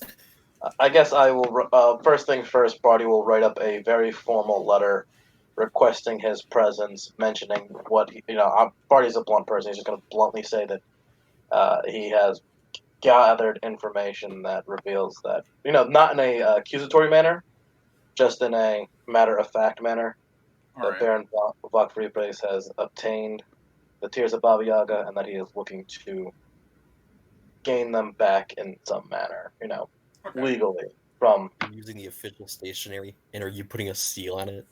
Yeah. I am actually going to use my signet ring to place the seal of my house on it. Love it. That's a good call. I'm going to make a note of that because that could actually change. I was going to be like, so I was like right, like just constantly in my head going. So he's going to get this letter. He's going to ignore it. He doesn't care. Your house seal. There we go. That's that. You're going to get a response. If I don't, remind me that I forgot. No problem. Okay. So while he's doing all this, what do you three want to do? Be it together or separately? Oh, well, that's a good fucking question. I mean, if you just wanted to say like you did things that would like add up to like a training of your pet or like of your health or just you learned how to juggle whatever, like that's all good too. I have a dojo at my house. I'm not exactly physically inclined, and it takes several days to get hit point trained up. So that'll have to wait. Ouch, my ears. My headphones are putting squeeze on my ears. Oh yeah, that does remind me. You got a new pair of headphones because you have not crackled once, Mister. No, this is the exact same pair of headphones and the exact same connection on the exact same laptop. Nothing has changed. In fact, like earlier this morning, we were having a trouble, but tonight it's fine. Yeah, technology, man. Yeah, no, that now you know why I've been so confused every time people tell me that my sound quality is shit, because I've done nothing different, and tonight it's apparently flawless, I guess. Yeah. Fucking technology, man. But no, now that it's the day shift, Torgan's going to Meat Mountain. Okay. I can't get over the name. That is. I had a And today, Unis does not have Stone Spirit. Today, Unis has an Ancestor's Spirit. So now, this is adorable, by the way. The spirit animal has streaks of gray or silver hide and long facial hair that appears to be a wispy mustache. He can speak. Is it one language with my? Yes, Unis can speak Common, so he can order for himself from the handsome lizard folk waiter. This dinosaur could talk. Today he can. Yeah. So yeah, Unis and I are going to Meat Mountain, and he's going to order for himself with his 14 charisma, and Unis is going to flirt with the lizard folk with his 14 charisma. I can't get over the name of that fucking restaurant. I love it. Yeah, I'm going to Meat Mountain. So because you're like that, Ryan, I'm just thinking of like Torgan's going, I'm gonna go to Meat Mountain now that those drow aren't there, and you're going to Meat Mountain. I'll join you, and he's just like, weren't you just there? Yeah. It's not like I stopped at his store on the way. It's the fact that he heard someone was going to Meat Mountain, so he just joined you out of like the spirit of his body. It's like we kind of have to have like a sort of daily meetup, just because like we need to occasionally interact to like set stuff up. So like the idea that we all just occasionally meet from time to time is kind of a thing that has to happen. It's a meetup, MEAT. So it's going to be a meetup at Meat Mountain, and then we're going to have a gathering at the gazebo. Yes, a gathering at the gazebo room and meet up at Meat Mountain. All right, nice. I mean, mind you, I actually wanted to go. I wanted to go ask Carnage what the heck is with this sword's name, but well, that's fine. You can go do that too. Yeah. All right. But Torgan hasn't gotten to go try Barty's place's food. You know, I know how the gazebo room's food tastes. It's all my rest. All right. So in Barty's absence, I can tell you what he told me. On the menu there is like the meat mountain is the signature dish, and then there's like other dishes, like other sandwiches, like a regular Hooters and stuff. So I guess I would question to you: do you order the meat mountain, or are you just ordering something else? Well, I mean, Unis is strictly carnivorous, so Unis will have the meat mountain. Okay. But Torgan, it's my breakfast time. It's late morning, early afternoon. So I'll look at the lunch menu, check out their sandwiches, All right. maybe get a nice croque monsieur if it's there. Yeah. It's not. Okay. What you get is just like bar food, and you'll describe it as not the best. The food that Unis gets is good, but also there's like 4 Unises in that amount of food. So Well, we'll take a dino bag for the rest. But yeah, Unis would describe the food as good. But also, unless you try it, I mean, that's a dinosaur talking, so like, let's be real. Well, I mean, if Unis is willing to share a little bit, I'll try some of the meats. Just sample it. Yeah, that the sample you there, that tastes like actual food. The way I've been described, the meat mountain, the signature dish, is the only thing that's actually like taken care of well. So I love how he made it just like an actual Hooters. Yeah, it's like an actual Hooters. Like everything's mediocre. The wings are pretty alright. Like they're like slightly above everything else. Yeah, exactly. Let's be real here. Nobody on the planet fucking Earth is going to Hooters for the wings or anything else for that matter. Yeah. They're going to go to Hooters to go to Hooters. I've definitely gone to Hooters for the wings, but I mean, yeah, I don't really care about looks or anything. Like I don't know. I'm like you guys know. Okay, well I apologize to the people on planet Earth that do go to Hooters for the wings. Well, no, that's I've never been to Hooters. I've never been to Hooters, but I've had their hot sauce, and it's not too bad. I used to. We used to. I mean, like, so I used to go to like a monthly fur meet, and like every once in a while, I was like, yeah, like all of us fucking gay people, let's all go to like Hooters and eat wings and make jokes. That's awesome. So yeah, no, I've been to Hooters just for the wings. All right. Yeah, Torgan's a little less impressed, and Torgan now is like, I need to add the croque madame and croque monsieur to the menu, but they don't really fit my mother's cooking. Gonna have to expand into regional cuisines. Or government specials. Gick, you head to Carnage's stoop. Yeah, real quick beforehand, people who like to hunt, is there a way to do that in the city? Because I know the park is pretty large. Like you mean like what kind of hunt are we talking here? Like you want to just like you want to go like hunt a deer or some shit, or like you want to just go like hunt some rabbits or something. Oh yeah, you leave the city for that. Oh, you do have to leave the city. Okay. I mean, there are probably some rich folks who do like we brought a deer in so that we could have our hunting dogs follow it for us, so we could shoot it with our crossbow bolts. I'm not talking about rich people hunting. Yeah, no. You have to scavenge through the garbage, like what Torgan's been doing, or get a job. That's part of the thing, though, is like these adventurers that are coming in, kind of appreciate like this city. Like this is a city. Like there's plumbing, for God's sake. It's just nicer here. No. I understand. It was a question I was curious about. Okay, I'm good. Well, I mean, if you're a gargoyle, there's plenty of game to hunt. Yeah. I'm sure. But yeah, so you go to his stoop, and you just like sit next to his like stone body, just like kicking your legs, going, maybe one day you'll wake up early. Like, what do you want to do? Stab him with your sword to wake him up? No, Jesus, no. I'll give him like while he's sleeping, I'll clean off the bird shit and see if that wakes him up. Oh, like you just scare the birds off before that happens, right? Well, yeah. I mean, if he's already got some bird shit on him, I'll get that gone too. But yeah, I'll scare the birds off. Well, I'm referring to like the fact that it's relatively early, or did you want to come back like later for this? No, I'll wake him up early. I have a plan. All right. He really doesn't wake up from that. Just like getting like wasted on by the birds doesn't really seem to bother him. His tactile sensation is probably lessened when he's like this. Also, he's made of stone, so who knows?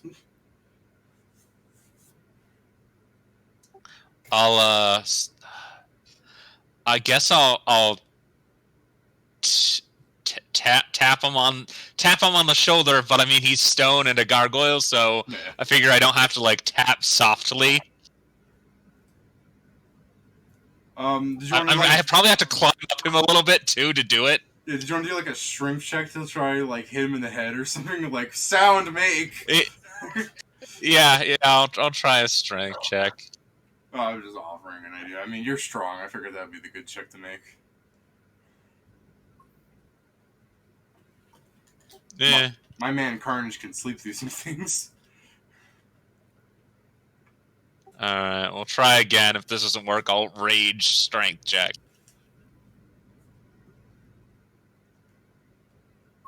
Yeah, that'd work. Just guy punching a rock eyes, some halflings like walking down the street, and their kids like, "Mama, why is that kobold punching the statue?" And the halfling's like, "Don't look, child." All right. So yeah, the statue like rumbles a bit, and he's just like really groggy sounding. He's like, huh?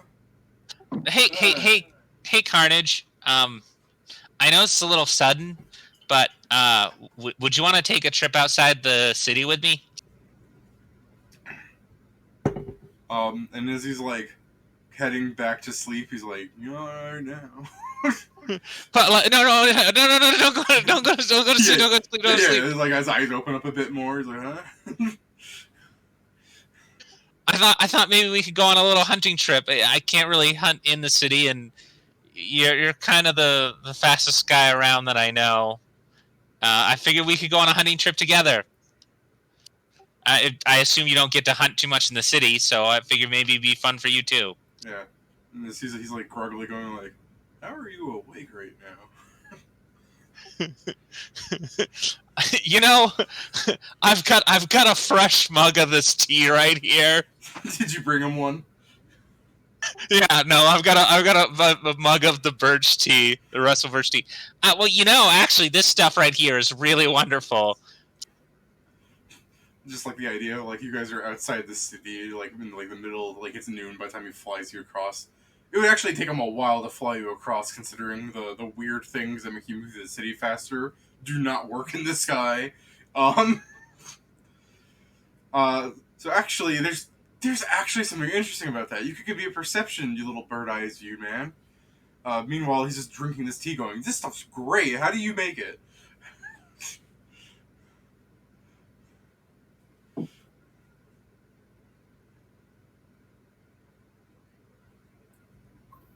All right, that's decent perception. That's decent. Um, Oh, go on. It's a special tree. It's called the restful birch. It's just the bark from the tree. He goes, "Well, it's good tasting." It's not bad. Gick, you can spot that as some people like move through alleys and things, like they would make like cuts through like other places of town, like they were heading to things. You can see some people just seemingly, and then they're like a couple of like blocks away. Wait. Hey, Carnage. Have you ever noticed that people just sort of hop around the city? Carnage goes, "Yeah." What is that? Carnage goes, "What do you mean?"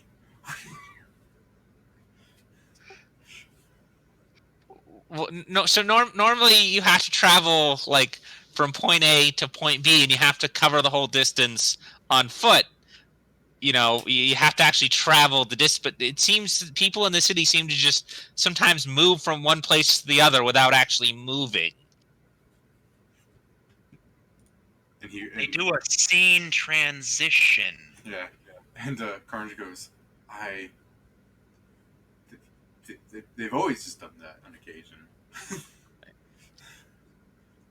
That's really weird. I'm gonna have to ask a friend who knows more about this kind of thing. We really should have asked her when we woke her up last night, but she really wasn't in the mood. I have another friend I could ask. Yeah. Carnage has seen this for years. He just accepts that this is fact.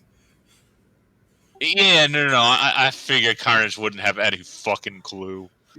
Carnage is like, stop bullying me. I'm a fighter. I don't have knowledge checks. Uh, Do you want to talk about how to make a trebuchet? Let's talk about how to make a trebuchet. That's knowledge engineering. Yeah, that's the only knowledge check he has. out of curiosity, do you think it's faster to move about the city the way that people on the ground do, or flying? And he's flying. He goes, well, I've tried moving through the city to do that thing, but it doesn't seem any faster than flying. In fact, it seems slower. Okay. I mean, I'll take his word at it. He's seen people from above a lot longer than I have. Yeah, and also, if he was who knows how the thing works? I think most people don't notice. Yeah. No, I haven't fucking noticed before. I didn't notice until I was watching people from above. Torgen noticed before, I think. Yes.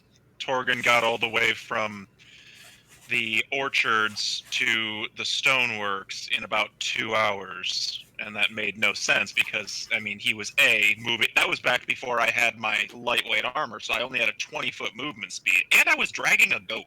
Yeah, you're dragging a goat. That's the best part of that. No. This is Geek's first time noticing. It's very strange, unsettling.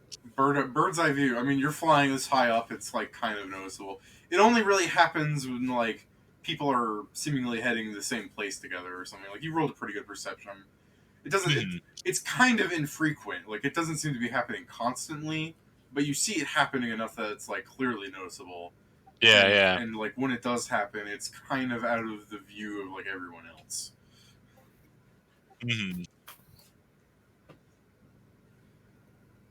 So yeah, he flies you outside the city and towards the forest. That's like a couple of miles outside of the city to the north.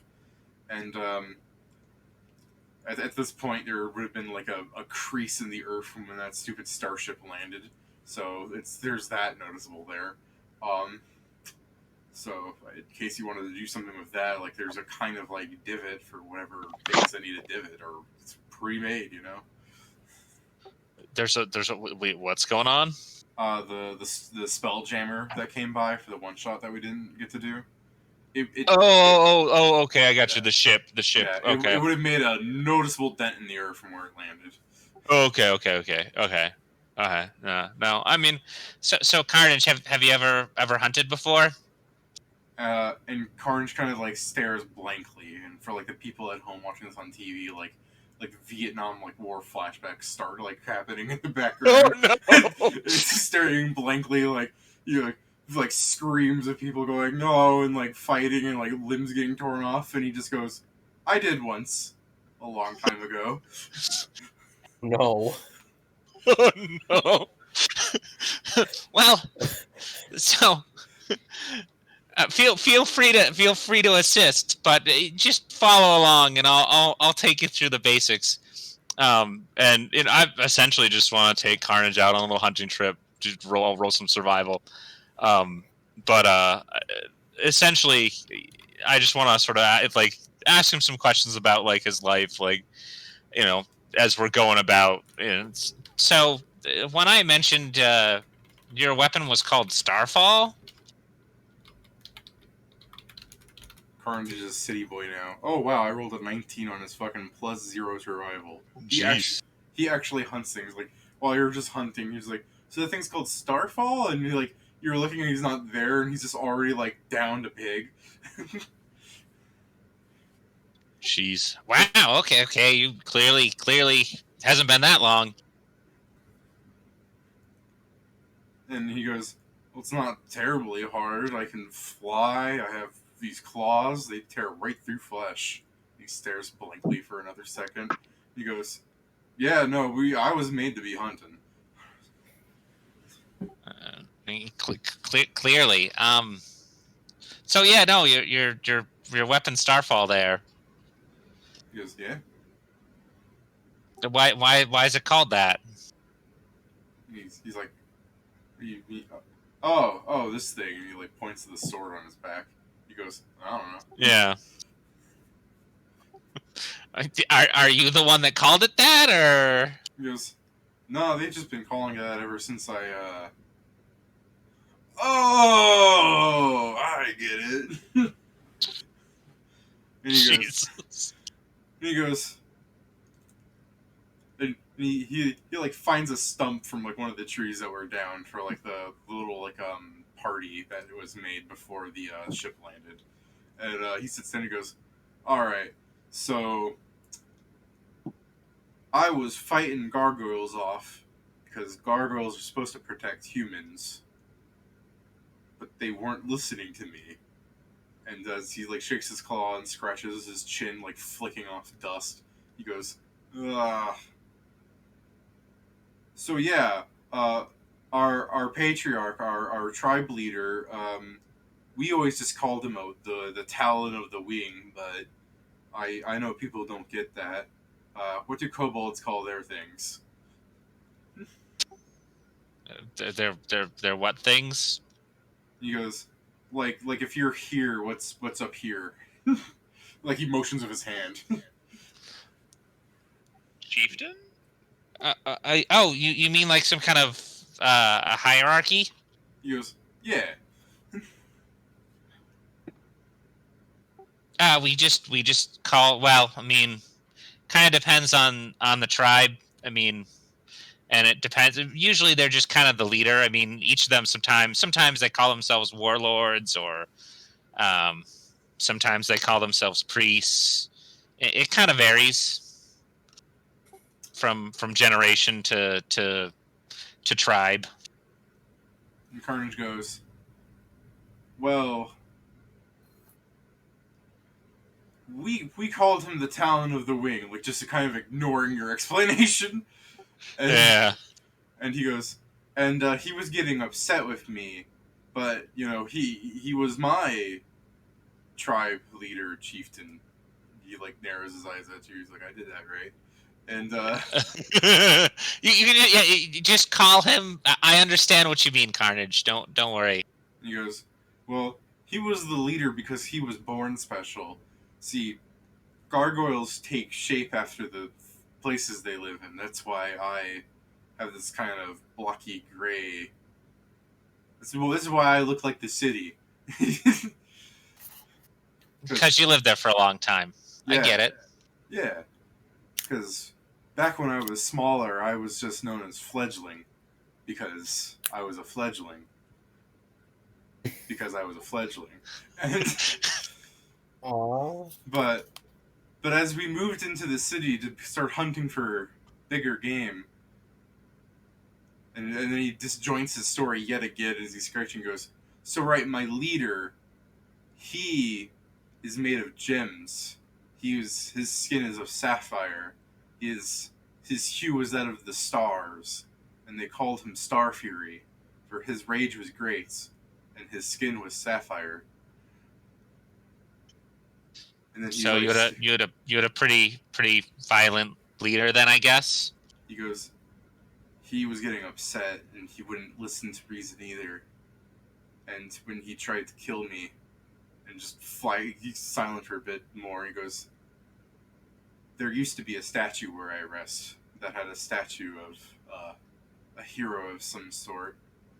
And he kind of stares blankly. He goes, I regret never knowing who it was, but the statue held a sword. It was this sword. And he points to the one on his back. So anyways, I yanked it out and ripped him in half. Okay, yeah, no, you did this while you were still young. He goes, he's like scratching. He goes, I mean, I was about as big as I am now. Yeah. Were you still considered a fledgling back then? He goes, yeah. After I had taken Star Fury's arm off with the sword and drove him out of the city. And he stares blankly for a bit. He goes, I think. Um, he goes, I decided to join up with the person that told me about what gargoyles are for. Who told you what gargoyles are for? And then I just really, if this were a TV show, it would be a cut to you guys going into the precinct with Dyson right there. But yeah, he explains that when Dyson was patrolling the city, just like a younger man, a stronger man, like he was going off hunting, he saw some human in an alleyway that was just like a beggar or something, and as he was getting ready to like kill him and eat him, Dyson stopped him, and after Dyson broke through his outer layer of skin of his he gave gargoyles a nosebleed, and he's just like, I didn't even know I had one of those. And you can see it's clearly carved on, like he has a nose, he just can't see it. Yeah. I mean, Gix prepped the meat and like roasting it over a fire. Yeah. As he listens to him carry on. And anyways, he explains in so many stupid words that he rambles on about that instead of just like arresting him or anything, because like he's a big boy, like his gauntlets didn't fit around these big meaty claws. Plus, there was just other problems. There were other problems going on, but this was apparently like Dyson was just getting overworked and was tired from having to deal with all the gargoyle attacks, and he just basically like exasperated, like because he was kind of listening. For some reason, Dyson could tell that he was like younger than the others, and I'm saying this in the sense that like Carnage explains like, well, he obviously could tell that I was a fledgling, so he went easy on me, and you're just like how. But basically, Dyson gave him the idea, like, why are you doing this? Like, what's wrong with you? And, you know, Carnage was just a young guy, so he just earnestly said, this is the way of life, this is how he was taught to be. And he told him, gargoyles were made by humans, don't you know? Why are you preying on them? And he goes, they were and everything. And Dyson explains, gargoyles were made to protect cities. And then just something resonated with him about that he decided, yeah, that feels right. But when he tried to tell the others, they wouldn't listen, and things started getting violent from there. We gotta protect him at all costs. I mean, he's a pretty old guy now, the big Carnage man. He's just a dumb brick. Carnage is a treasure that we must protect at all costs. He explains he didn't kill Starfury because if a gargoyle kills the Talon Wing, they become the new Talon Wing. And he felt he was too young and not smart enough to lead in that way. He hoped that some of them would follow his, like... He also didn't think they would actually follow him. Like, they would just be an endless turn of trying to kill him at that point to take the title. Yeah. But he hoped that some of them would, like, learn from his example and become protectors, but never seemed to be the case. Because even now he patrols the city, like, killing some gargoyles. Not in so many words, but he heavily implies it. But he does state that there are other Talon Wings that have since like moved into the city just because it's such a big city, it draws in crowds and things. That he's had to also deal in that case. And he goes, the one that really bothers me, and he goes, I think his name was the Lasher or something at one point, but since then I think what did he call himself? And he tries to remember briefly as I also look at his sheet going, I forgot what I named him. He goes, well, so when a Talon Wing does things, because I don't want to kill them, I wound them in some way so that they don't do that anymore. It seemed to work a few times, why not?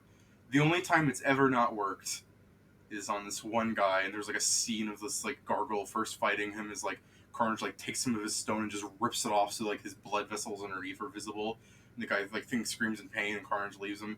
And then like the next fight it comes by and then like just keeps ripping at him, and like he tries to like crack, like he just punching him in the face until like cracks are forming, and then at one point like the thing just shows up with no gargoyles, just raises his body up and he goes, I just ate a baby, and then just let him wail on him. He goes, he's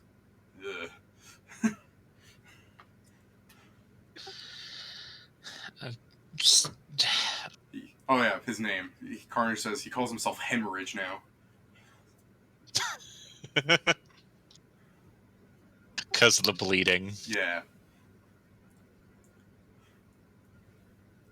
But also just the way Carnage describes, like, it's like he enjoys getting fucked up. Not that word. Yeah. Carnage would never swear. He's a treasure. Yeah. I mean, get kind of. It sounds like even in the city for gargoyles, it's still a pretty brutal world. So yeah, Carnage is sitting on the tree stump, and like when you offer him the meat and everything, and he eats it, he will just like mutter, going, "It doesn't really taste like anything. Got more of that tea?" Unfortunately, not on me, but we can always get more when we go back to the city. All right. You really seem to like that tea. And he'll swoop you up with just leaving like half the carcass there roasting for some animal to get to later, and he'll fly it back to the city. Yeah. So I hope you enjoyed listening to me talk for like 10 straight minutes. Yeah, no. I mean, I got everything I wanted to know about Carnage out. So, I mean, I'm happy to let other people have the reins for this. I'm done for the day essentially. Yeah. That was your entire day, pretty much. Sorry.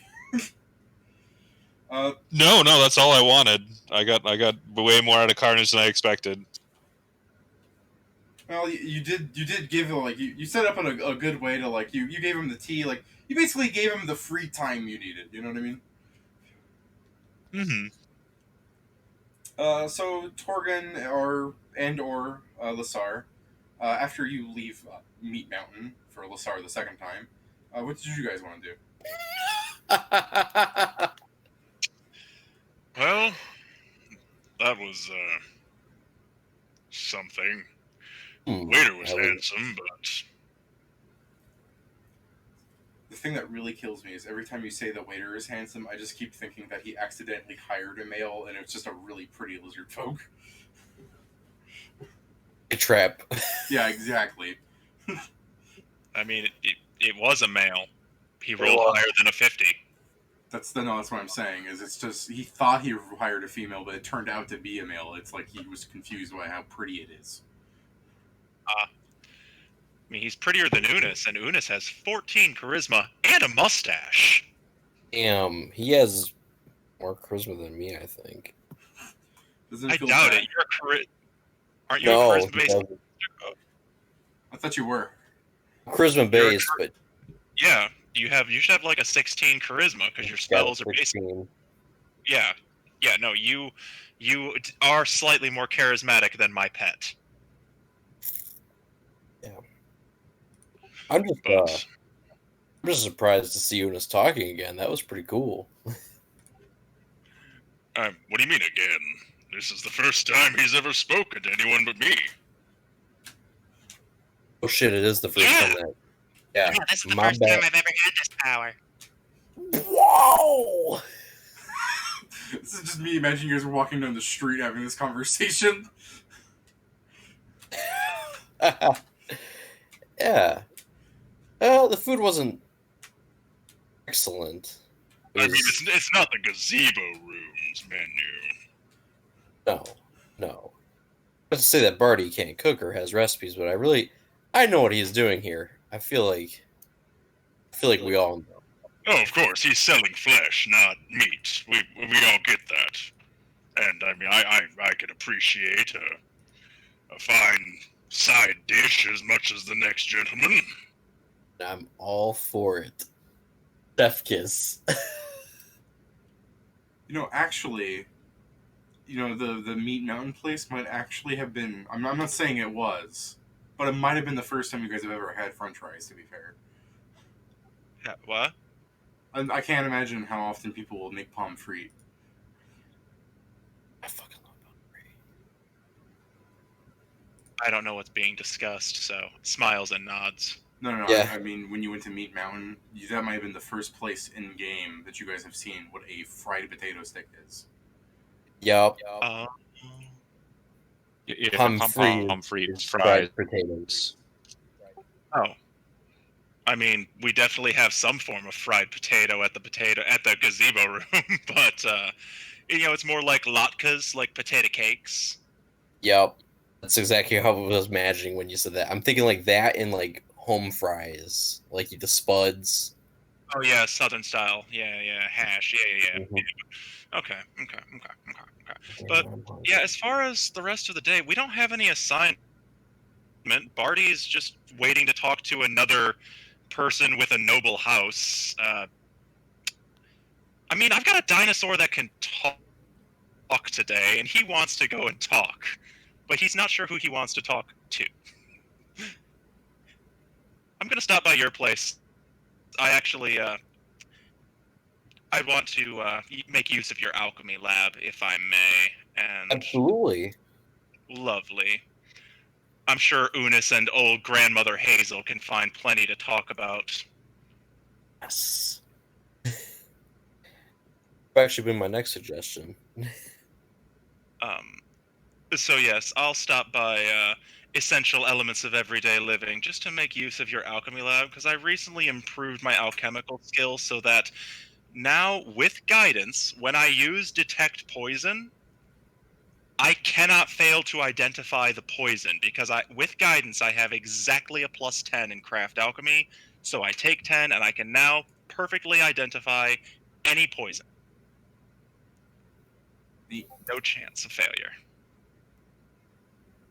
So yeah, I'm just gonna go to your place and familiarize myself with alchemical equipment, and probably spend this particular day. Uh, I will also make another flask of Alchemist's Fire to go with the one that we got from what's his first. But yeah, Unis just wants to talk. Unis just wants to talk to somebody who won't mind sitting and talking to him, because he doesn't get to do this very often. Which Hazel So is perfect for that. yeah, I figured Witch Hazel would be like, "Oh, aren't you precious? I love your mustache." So yeah, I'm gonna go actually hang out at your place for a while and do some brewing in your lab. Alright. Yeah, this for my tasks, I honestly wasn't gonna do anything today except for like tend to the shop. I'm not involved, but I'm not involved enough in like the thing where I'm gonna sit in a study and go, let me look at this intel. I mean, if you just want Not to run, if Lasar's. you just want to make a profession merchant check and run your store personally today, you can. Yeah. That's exactly what I'm gonna do.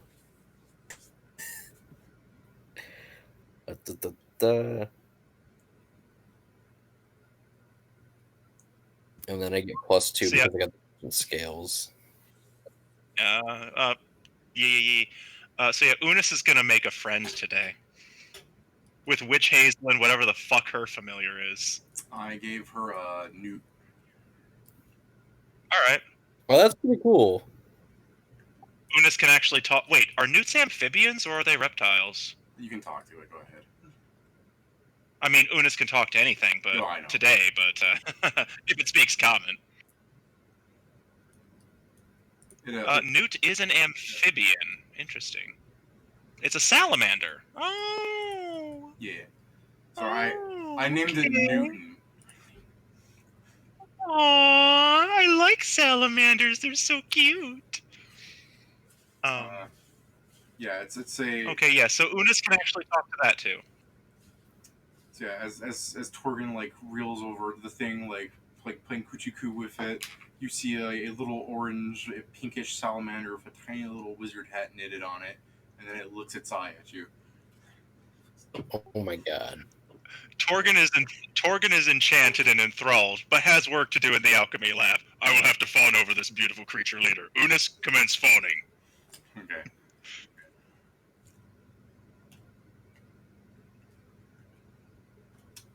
So yeah, no, I have nothing important to do today because I'm just waiting on Barty's diplomacy to fail so that Unis can maul an old man to death. It's all good. Some time passes since I don't. Is Barty back yet? By the way. I've been back. Oh, sorry. I didn't see the usual back thing you post, which I could have just Welcome missed back, it. I'm Barty. blind. He posted it ages ago. It's Hey. above Gix rolls. Hey, I'm blind. He's been back for a while. you're playing with a GM that goes by smell. What a weird thing to say, considering the group of people D&D is famous for lore.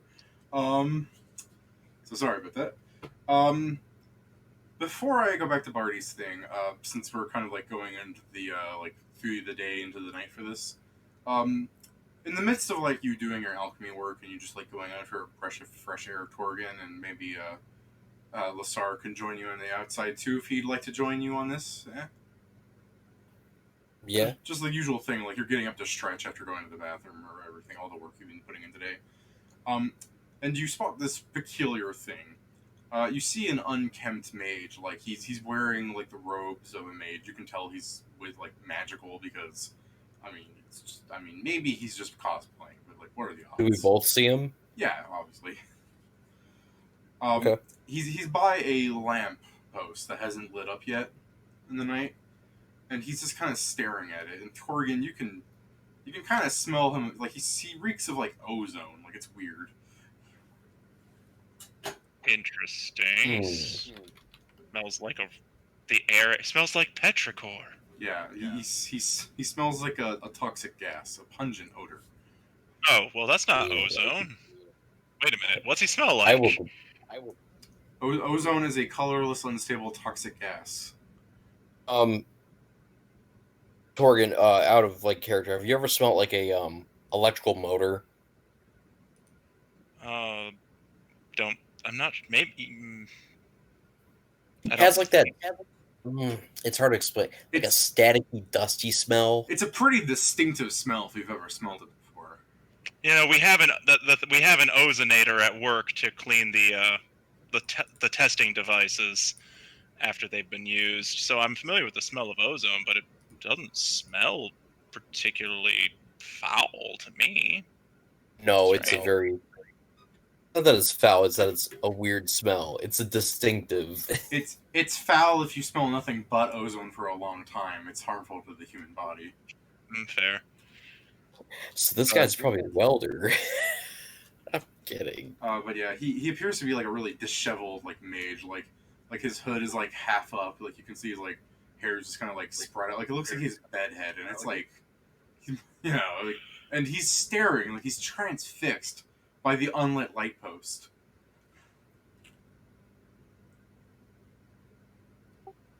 Well, I mean, the only disheveled mage we've met thus far is Ernie. Is that fucking Ernie? No, he's a younger man. I will straight up detect fiendish presence because I don't trust this. Yeah, actually, good on you, man. You get to use that and it works for once. Ooh. How much detail does fiendish presence give you as you stare at that? Hang on. Let me actually bring it up now. Now that if you're asking about how much detail it gives, hang on. Yeah. Well, if you knew offhand, it would save me from having to Google it.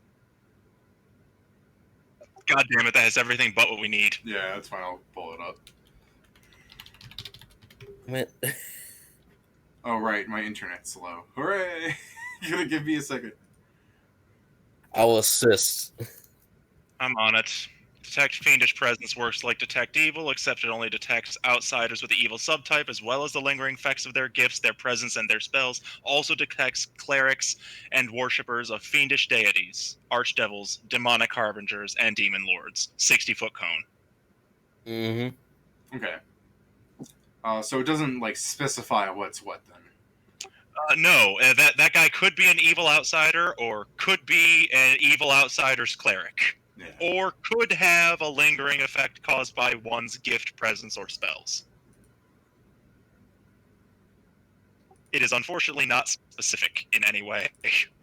So as you're murmuring to each other about what might be going on with this weirdo, the lamppost like hits the light level of whatever magic's powering the thing when it decides to light up. It lights up. He just smiles. He's like, "Ha!" And then he walks like one block away to the next unlit lamp and starts staring at that. All right. Well. Hey, Torgan, you want to follow this guy? I mean, he seems harmless enough. He's just staring at lampposts, either lighting them with his mind or he's got some sort of disorder and is just fascinated by seeing them light up and has to watch them because he's OCD. I don't think this is really our bag. I mean, there's some fiendish thing, but I mean that could.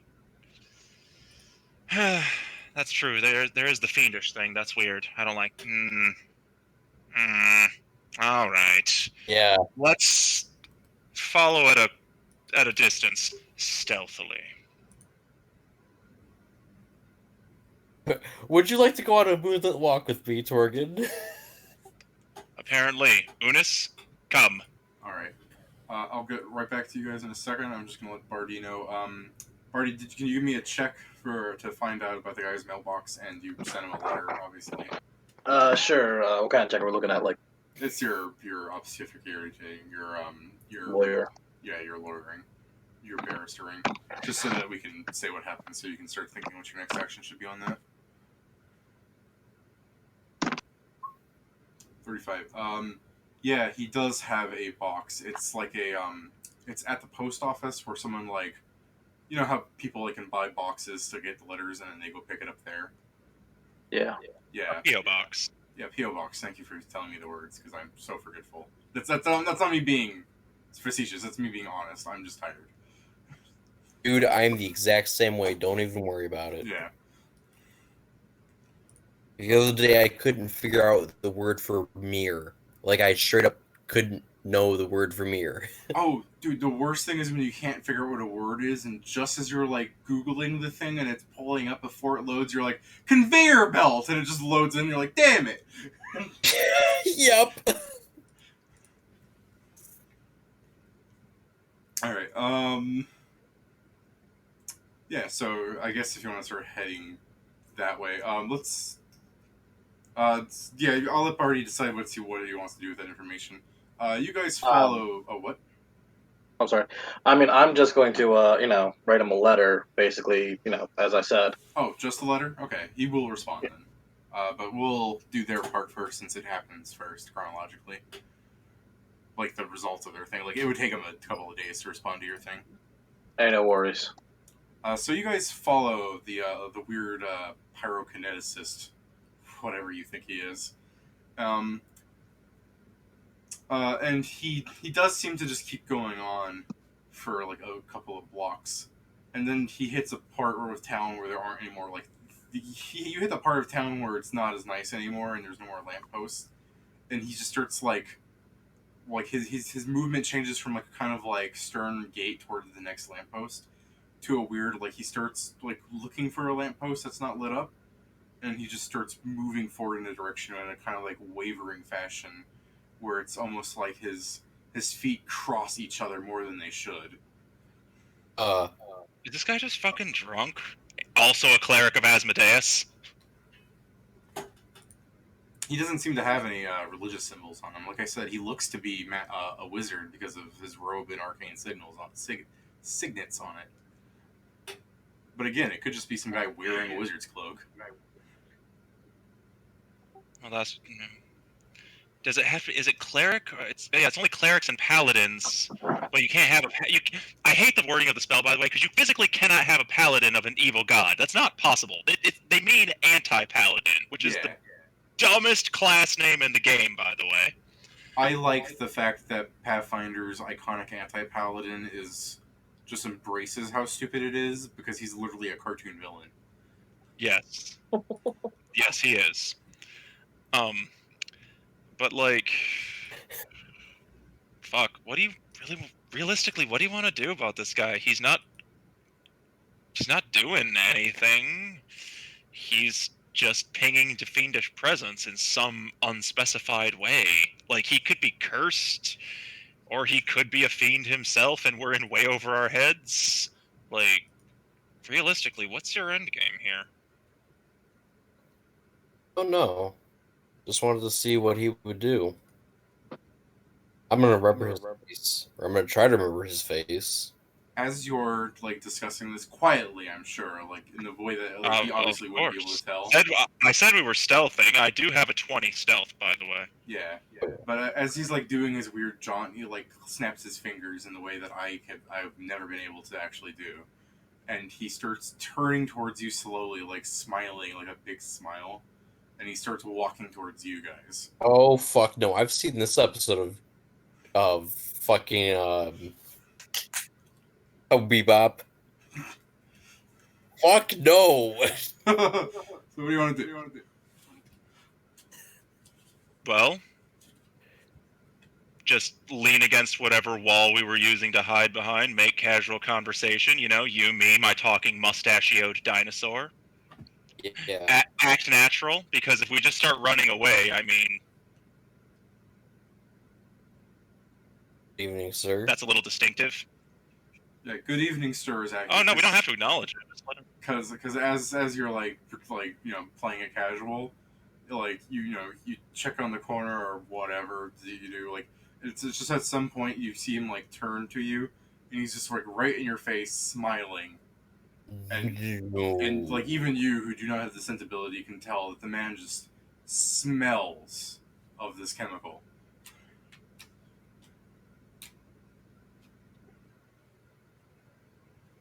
All right, friend. I'm gonna give you 5 seconds to back the fuck up. He does not. Yeah, I mean, it's a nice way to put this. You say that, and his response is he like raises his hands like they're ready to click, like the finger snap thing.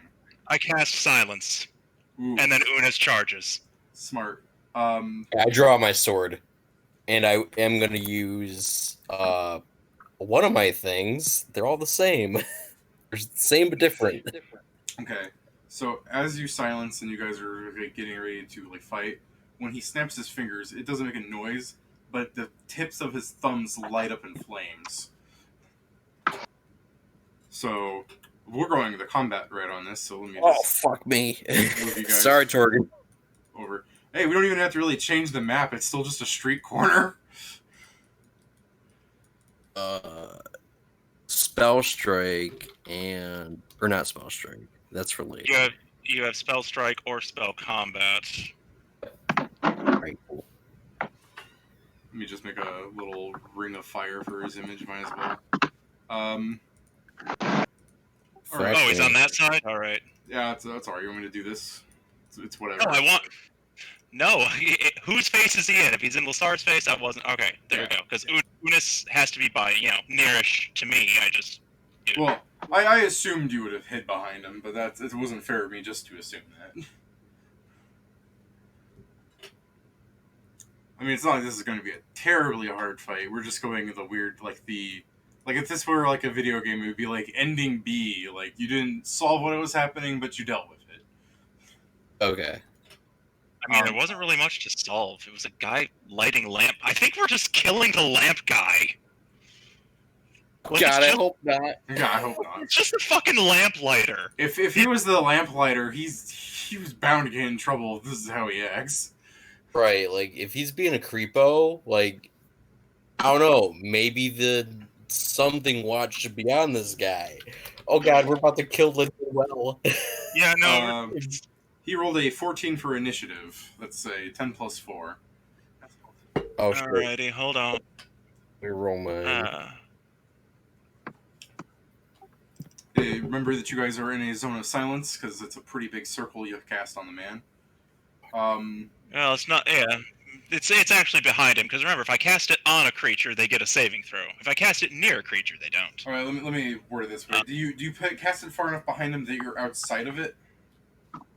Oh no, we're absolutely within a zone of silence. There you go. I'm just saying it originates from the square behind him for reference purposes. Yeah. Because I will let him move a bit.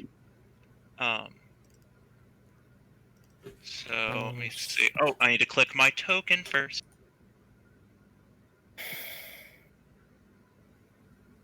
And it's been a while. Niche, there it is. Okay. Torgan goes first. Yeah. Torgan, you can smell all the fumes around him beginning to ignite. All right. Well, that's fun. I'm gonna use my War Domain power Touch of Battle Rage that I've never used before. Mhm. I'm just gonna stroke Unis's neck with my fingertips Go get him, boy. and silently uh, suggest with a point, sick 'em. And I'm gonna move 5, 10. You get an attack of opportunity. Oh no, you don't. You're flat-footed because you haven't acted yet. So I'm just gonna go ahead and take the free movement. All right. I assume you like on the map. I saw you move through him. I assume you walked to the side and up. 5, 10, Okay. 20. I just want to make sure. There's a whole I'm conversation. I'm not dumb enough to try to move through an enemy's space. I know I can't do that. No, there's a whole conversation I just had about this yesterday. Oh, okay. Well, yeah, no, I moved around him, and he doesn't get attack opportunity because he's flat-footed. Yeah. Unis has 10 feet in a straight line he can move. Unis charges. I'm not sure. Does flanking go just anywhere through it, or does it have to You the have to, center? you have to go through enough of the square. This isn't Okay. enough. All right. I'm never fucking sure exactly how flanking works from 3.5 to Pathfinder to 5e. On a medium-sized creature, you'd have to go like right through the side. But like if he was large, like Gotcha. like this is flanking, but this isn't. Okay. Perfect. All right. You can just go ahead and put him back. So he's flat-footed. Unis charged. So add a +2 to all of my to-hit rolls for the charge. I'll just tell you right now, his AC is 18.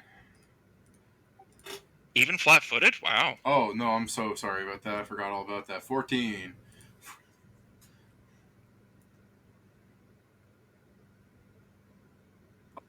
So that's 5 hits from Unis, and then add 3 to all of the damage rolls for Touch of Battle Rage. So that's a flat 15 plus 8 and 12 is 20, so that's 35.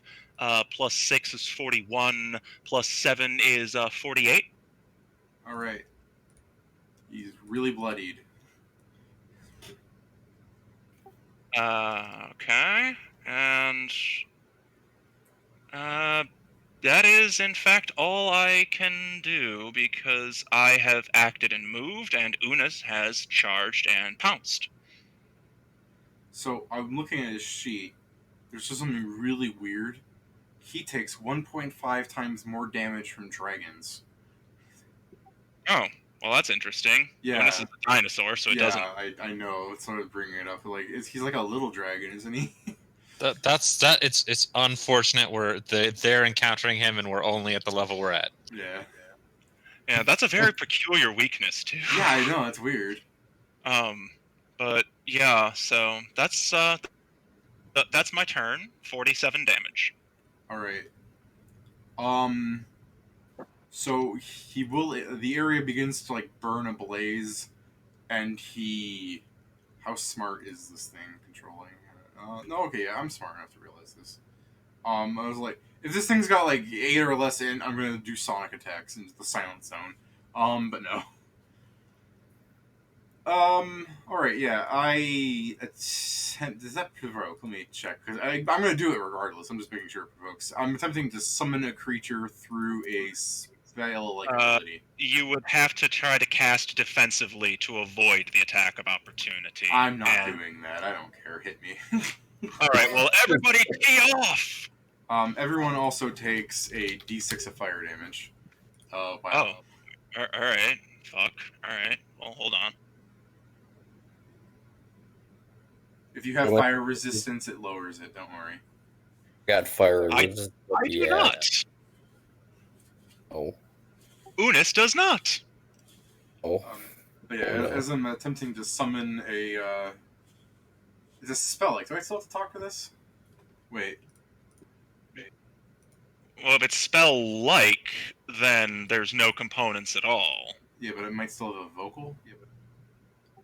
No. Okay. Spell-like abilities have no components, but I don't know if they provoke. Hold on, that might change. I'm checking out too. It's weird. Do spell-like abilities provoke? Using us works. Yes. Okay. Yes, it does. Okay. And can be disrupted. So if one of us hits him, he doesn't get to summon shit. So Here's my swingity swing. Nice. That's a natural 20. And you can Rolling. And I confirmed by 1, so take 9 damage and probably lose your spell. No, I don't lose my spell. I'm off on the ground. Oh, Oh, okay. Well, yeah, lose your spell and start bleeding. Lasar and Unis gets attacks of opportunity. Do you still want to hit the guy after you see like he's just like the fire is beginning to burn around him and he's like raising his hands up and you're like, his hands are raising, get him! You conk him in the back of the head, he falls on the ground, and the other two are like, should we keep hitting him? And then just Torgin's just bashing his skull. Like, what do you want to do? Well, I mean, that was I got him with the sickle and he's going down. A free action on my turn, I can tell Unis to stop, but I can't do that till my turn comes around. So I'm obligated to attack with Unis. Okay. Unfortunately. how does the? I'm pretty sure Unis killed him with that max damage. Oh shit! Yeah. Did you want to get But on this, considering Ryan? Unis, Look, in one round, we downed him, we deaded him, let's go for destroying him. Come on, Lasar.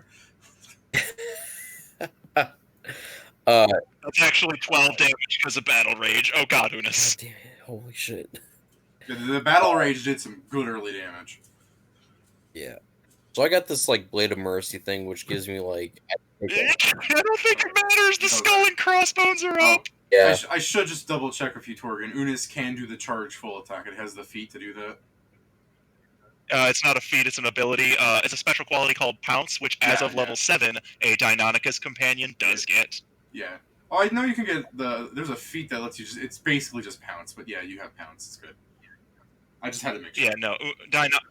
Deinonychus and various big cats have Pounce. That's why the Deinonychus plus War Domain, War and Scaly Kind Saurian is a huge combination for what I just did. Heads up, there's in fact a scaly fur on like the Pathfinder dev team, and there's a reason Deinonychuses are really well built. And a reason why it's the only animal companion with 14 fucking charisma. It's just because James Jacobs likes dinosaurs. Yeah, fucking Mega Raptors. That's the reason why I got killed. That was a different cat rogue. I'm pulling in a weird audience with this group. Yep. Yep. We're here. So, I mean, Lasar, it doesn't really matter if you stab him or not. Unis just tore that guy's throat out with his teeth. But if you deal enough damage to the body, it'll be so messed up it won't be a body anymore. I think we can probably just put him. Do we have a bag of holding to put this guy in? Do either of us have a bag of holding? I have a handy haversack, but you can definitely stuff a body in a handy haversack.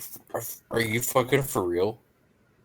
I too have a hand. That's right. I too have a handy haversack. It's currently holding a suit of full plate though that I've never gotten around to fencing. So shove him in yours. Shove him in yours.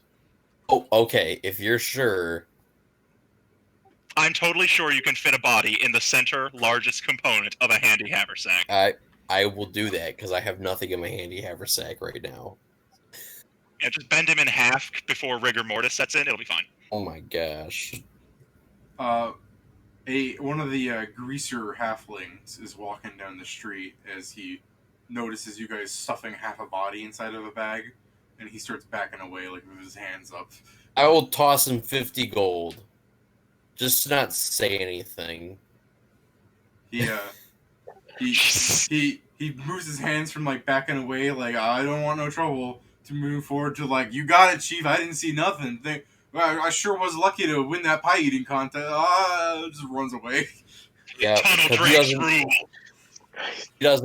he doesn't know the situation that he doesn't know the situation. He doesn't know that like I asked this guy. I didn't ask him. You told him to back up, and he set us on fire. To be fair, he set you on fire after you charged him with a dinosaur. When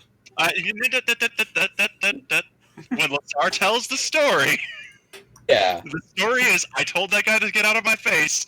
He set my friends on fire. Right. Also, like IRL, I just got done with CPL training, so like in real life, this is like a thing. So like, I told you to move. You should have moved. Got a loaded Deinonychus.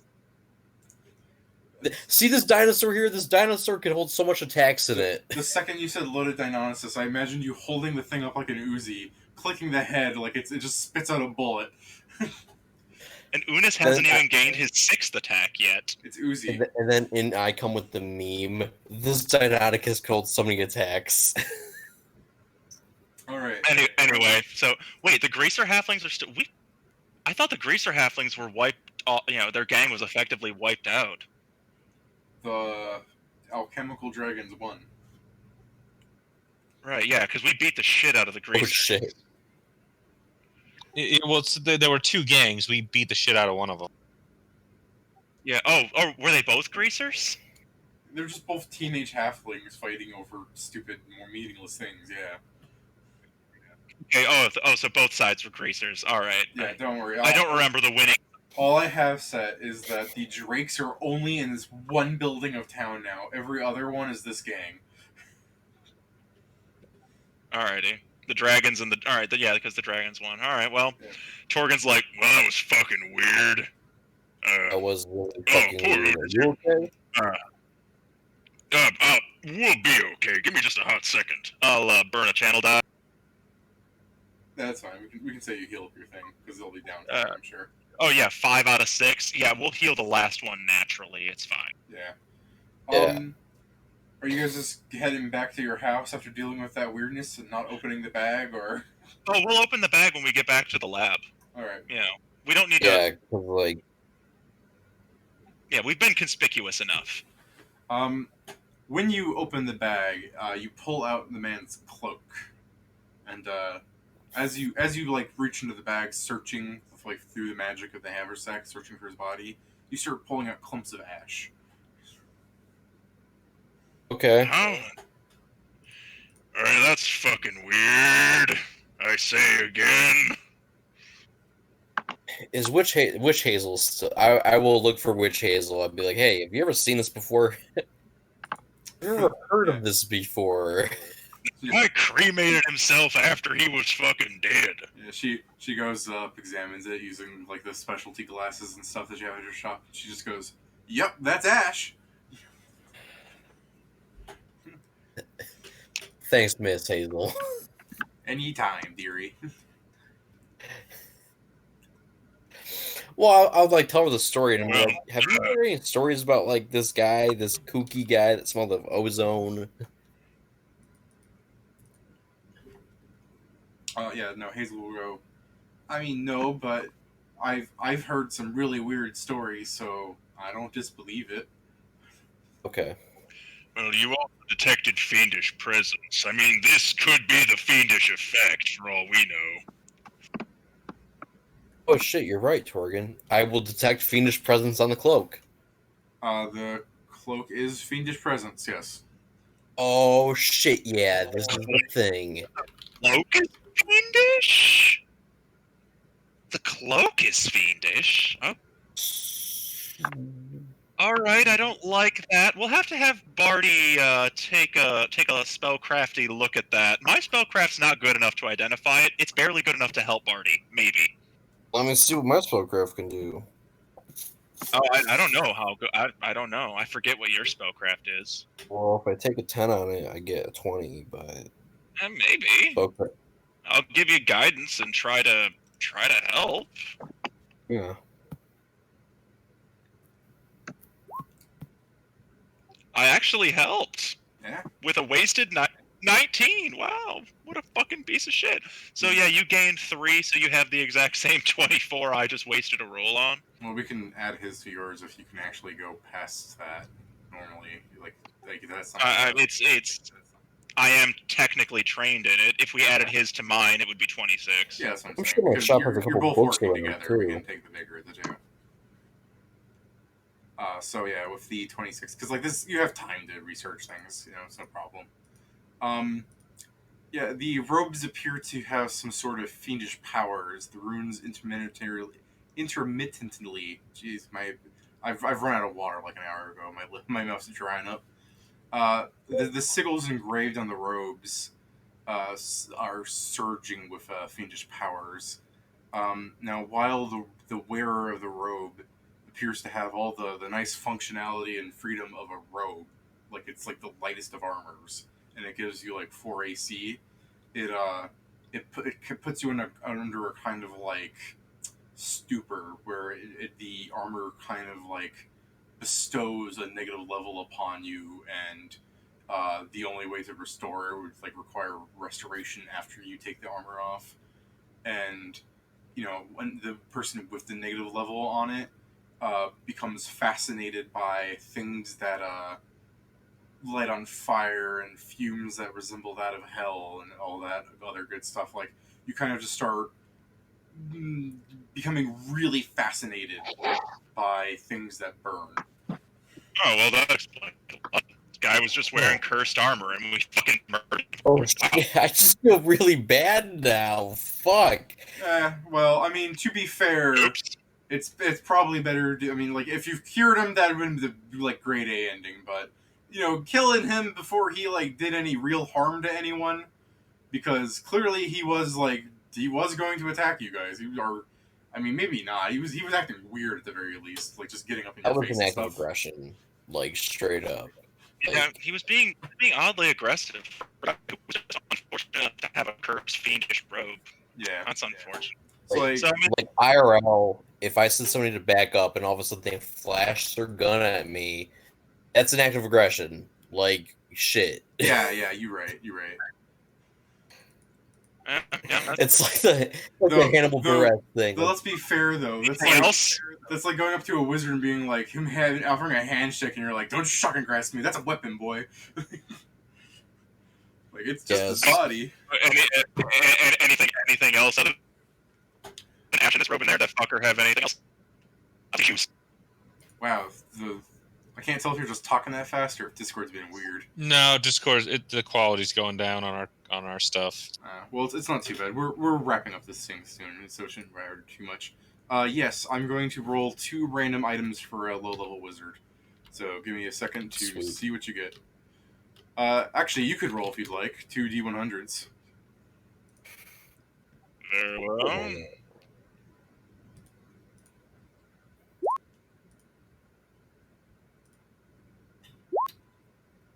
Hey, that's not too bad. The first one. Oh, I'm sorry. Well, sorry, I wanted to roll one too. Ignore the 9. Okay, we'll go because the 9 could be a good item for all you know. I mean, apparently, Lasar, it's up to you. Do you want to use the 2 that we already have on there, or do you really want to? Did you want to roll one of them as well, or were you just rolling because I didn't say I was doing it? I just rolled because I didn't know that you would roll both. Okay. Well, in that case, I guess just use the first 2 that are on the table. Then ignore the 51. Okay. You get a. Oh, hold on, I've already lost track of where things are. Come on.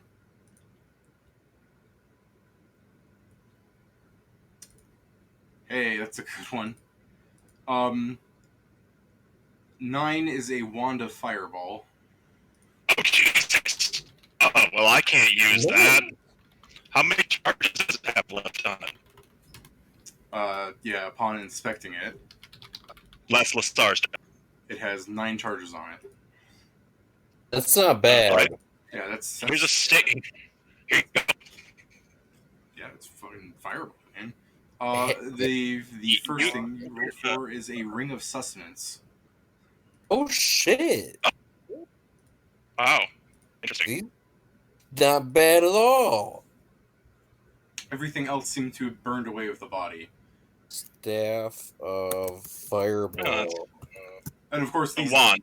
these items are just you like randomly trying to pull things out to see what like got stuck in your bag. Yeah.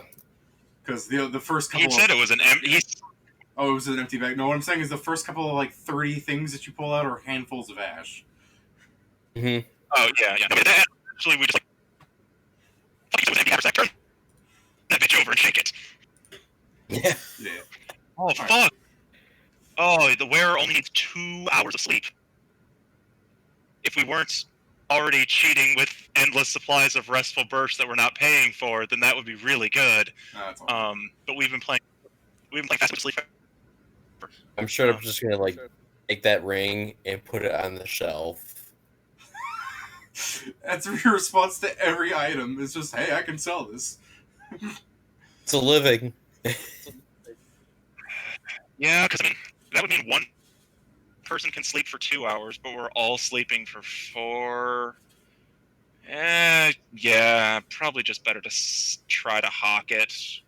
Yeah, I'm not actually buy it. That's 2,500 as opposed to 12. Well, Whole.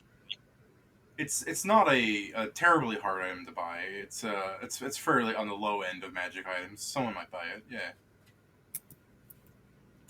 But that one fireball, you or Gick could fire that off.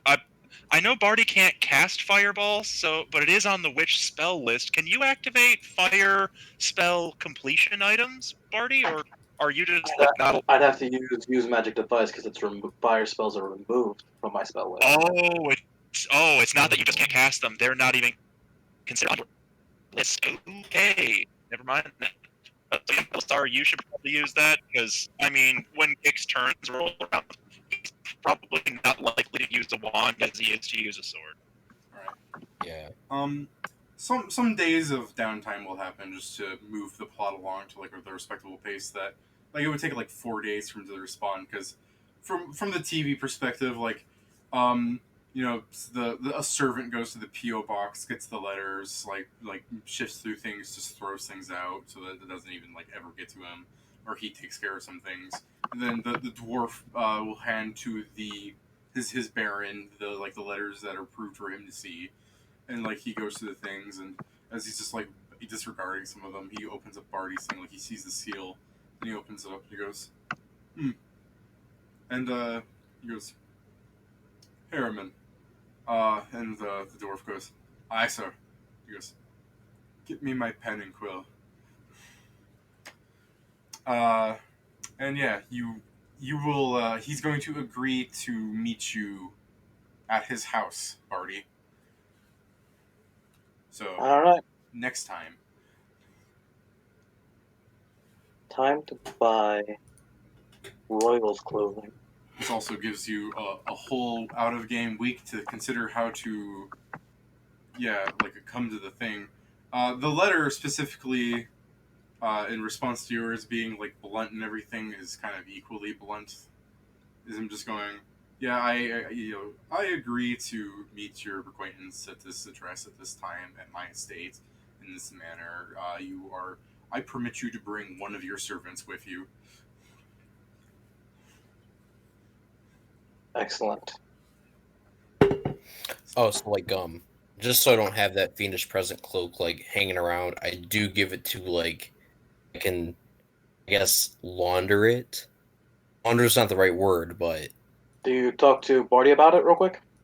I do. Like whenever I see him next, I'll be like, "Hey, Barty, me and Tori, we were walking around one night, and this weirdo came up, and I detected fiendish presence, and then he got real close to me, and I asked him, "Hey, can you step up? Can you step away?" And then like he threatened to like burn us up, to kill them. Oops. Then also the cloak was left behind. So I just look at you and go, Torgon attacked him first, didn't he? Yeah. That is not true. Torgon did not attack that first. Oh, he didn't attack anybody. I said this was I will tell Barty it was an act of self-defense. We both acted in self-defense. I mean, that's what the paperwork's going to say at the very least. That's absolutely what the paperwork's going to say. I mean, if any paperwork gets filed, which it's not. So you're saying the item is cursed? I'm saying that it Most has likely. a fiendish presence. I thought you said I thought you already found out. I thought you found out it was cursed. Would it be considered a curse, or is it just like, hey, this is like? yeah, it gives negative effects. Okay. It gives you a So- negative level. Yeah, it's a curse, right? Yeah. Unfortunately, the remove I'm like, curse okay, spell. so Oh. well, there's actually a department that specializes in removing curses, and they do it in such a way that the item is usually still usable without the curse. Now, Oh, I say we take it to them That's and impressive. let them. not for like an item like this. That was a sword that had a curse on it, and they did some fixing for it. This item, the curse is ingrained with the effects of it. It's actually like using fiendish power. Okay, so it's not even a curse; it's just a natural part of the item itself. I mean, in that fashion, I suppose you can say that's true. I'm referring to it as curse because it's not beneficial, and you keep the negative effects even after you take it off. Is there? So my question would be: would boarding, if I could like make a check or something, would there be a way to remove the negative effects while keeping the good ones? No. I mean, you could do a check, but like just save time. No, because Okay. between all of you, someone's gonna make the check. And I'm I like, want it in my shop. yeah, I'm pretty sure that'd be like super illegal to sell, wouldn't it? I'm sure it is. DM, could I make a professional lawyer check to see if I know the legality of selling this thing, Yeah, sure. or what he would need to do to sell it? Um, 34. If he's knowingly selling an item that can kill someone, it's kind of illegal. But if he, it's like that's like saying if selling a crossbow to someone that doesn't know how to fire a crossbow and they shoot themselves is illegal. He can sell the item, but he has to let people have to be aware of all the effects it can perform. Okay, so he has to disclose the information about everything the item does in plain language. Yeah. All right, I inform you that as long as you disclose all the entire details of what this item does in plain language, you're good to go. But if you don't, there's a good chance that it will come back to you, man. I mean, that's also a big maybe, because if someone dies, like, if the guy, imagine he bought it from a store and he died, like, he's not suing him now. I'm like, but what you should definitely do is you sell it as a collector's item. You There specifically it is. you sell it as a collector's item, an item that you hang on a mannequin as a display and conversation piece. Make sure you mention that it is only to be used for display purposes only, and have them sign a waiver stating that if they use it for other purposes, they accept all responsibility for what happens. Lasar is taking down vigorous notes. I'll get you some. I'll get you some Draft up waivers. Yeah, I'll draft Yeah, up just- waivers. Thank you. That's why we have a lawyer on force. Now I'm giving you guys 4 days of downtime for like the letter going out that you guys might do if whatever. Do you guys want some more downtime before like we table the game or anything? Like he goes to the thing and then some more days pass after that. It takes me a week to teach me it's a new trick. Yeah, we might as well just, if we're going to take 4 days, we might as well just take a week. Yeah, that's fair. There's some like minor adventures in there, like again, Gick arresting the wannabe necromancer who summoned half a skeleton and couldn't figure out quite the rest. So just, boring casework stuff. And then your downtime. You guys can send me during the week things that you want to do. Like if Gick wants to talk to Selenia about something, I think is what you wanted to do, right, Gick? Yeah, I want to ask her about the teleporty around the city. Yeah. I remind me to like recover that. I think that's cool to have on a stream. Not like the whole conversation, but just the gist. Or you can give us the gist when you come back next week. Yeah. Yeah, I'll relay the information to my friends. Yeah. Also, that +3 longsword y'all got last week. I don't think anybody can use it. Nope. So yeah, we're definitely selling that. I'll factor that and the shit from the Wheel of Fortune that we are actually selling, not including Unis's sexy new bodysuit. But I'll factor that out, divided by 4, before next week. I'll post it in the Discord so we all know how much Monet we're getting. The answer is a lot. All right. Until next time. I need Monet.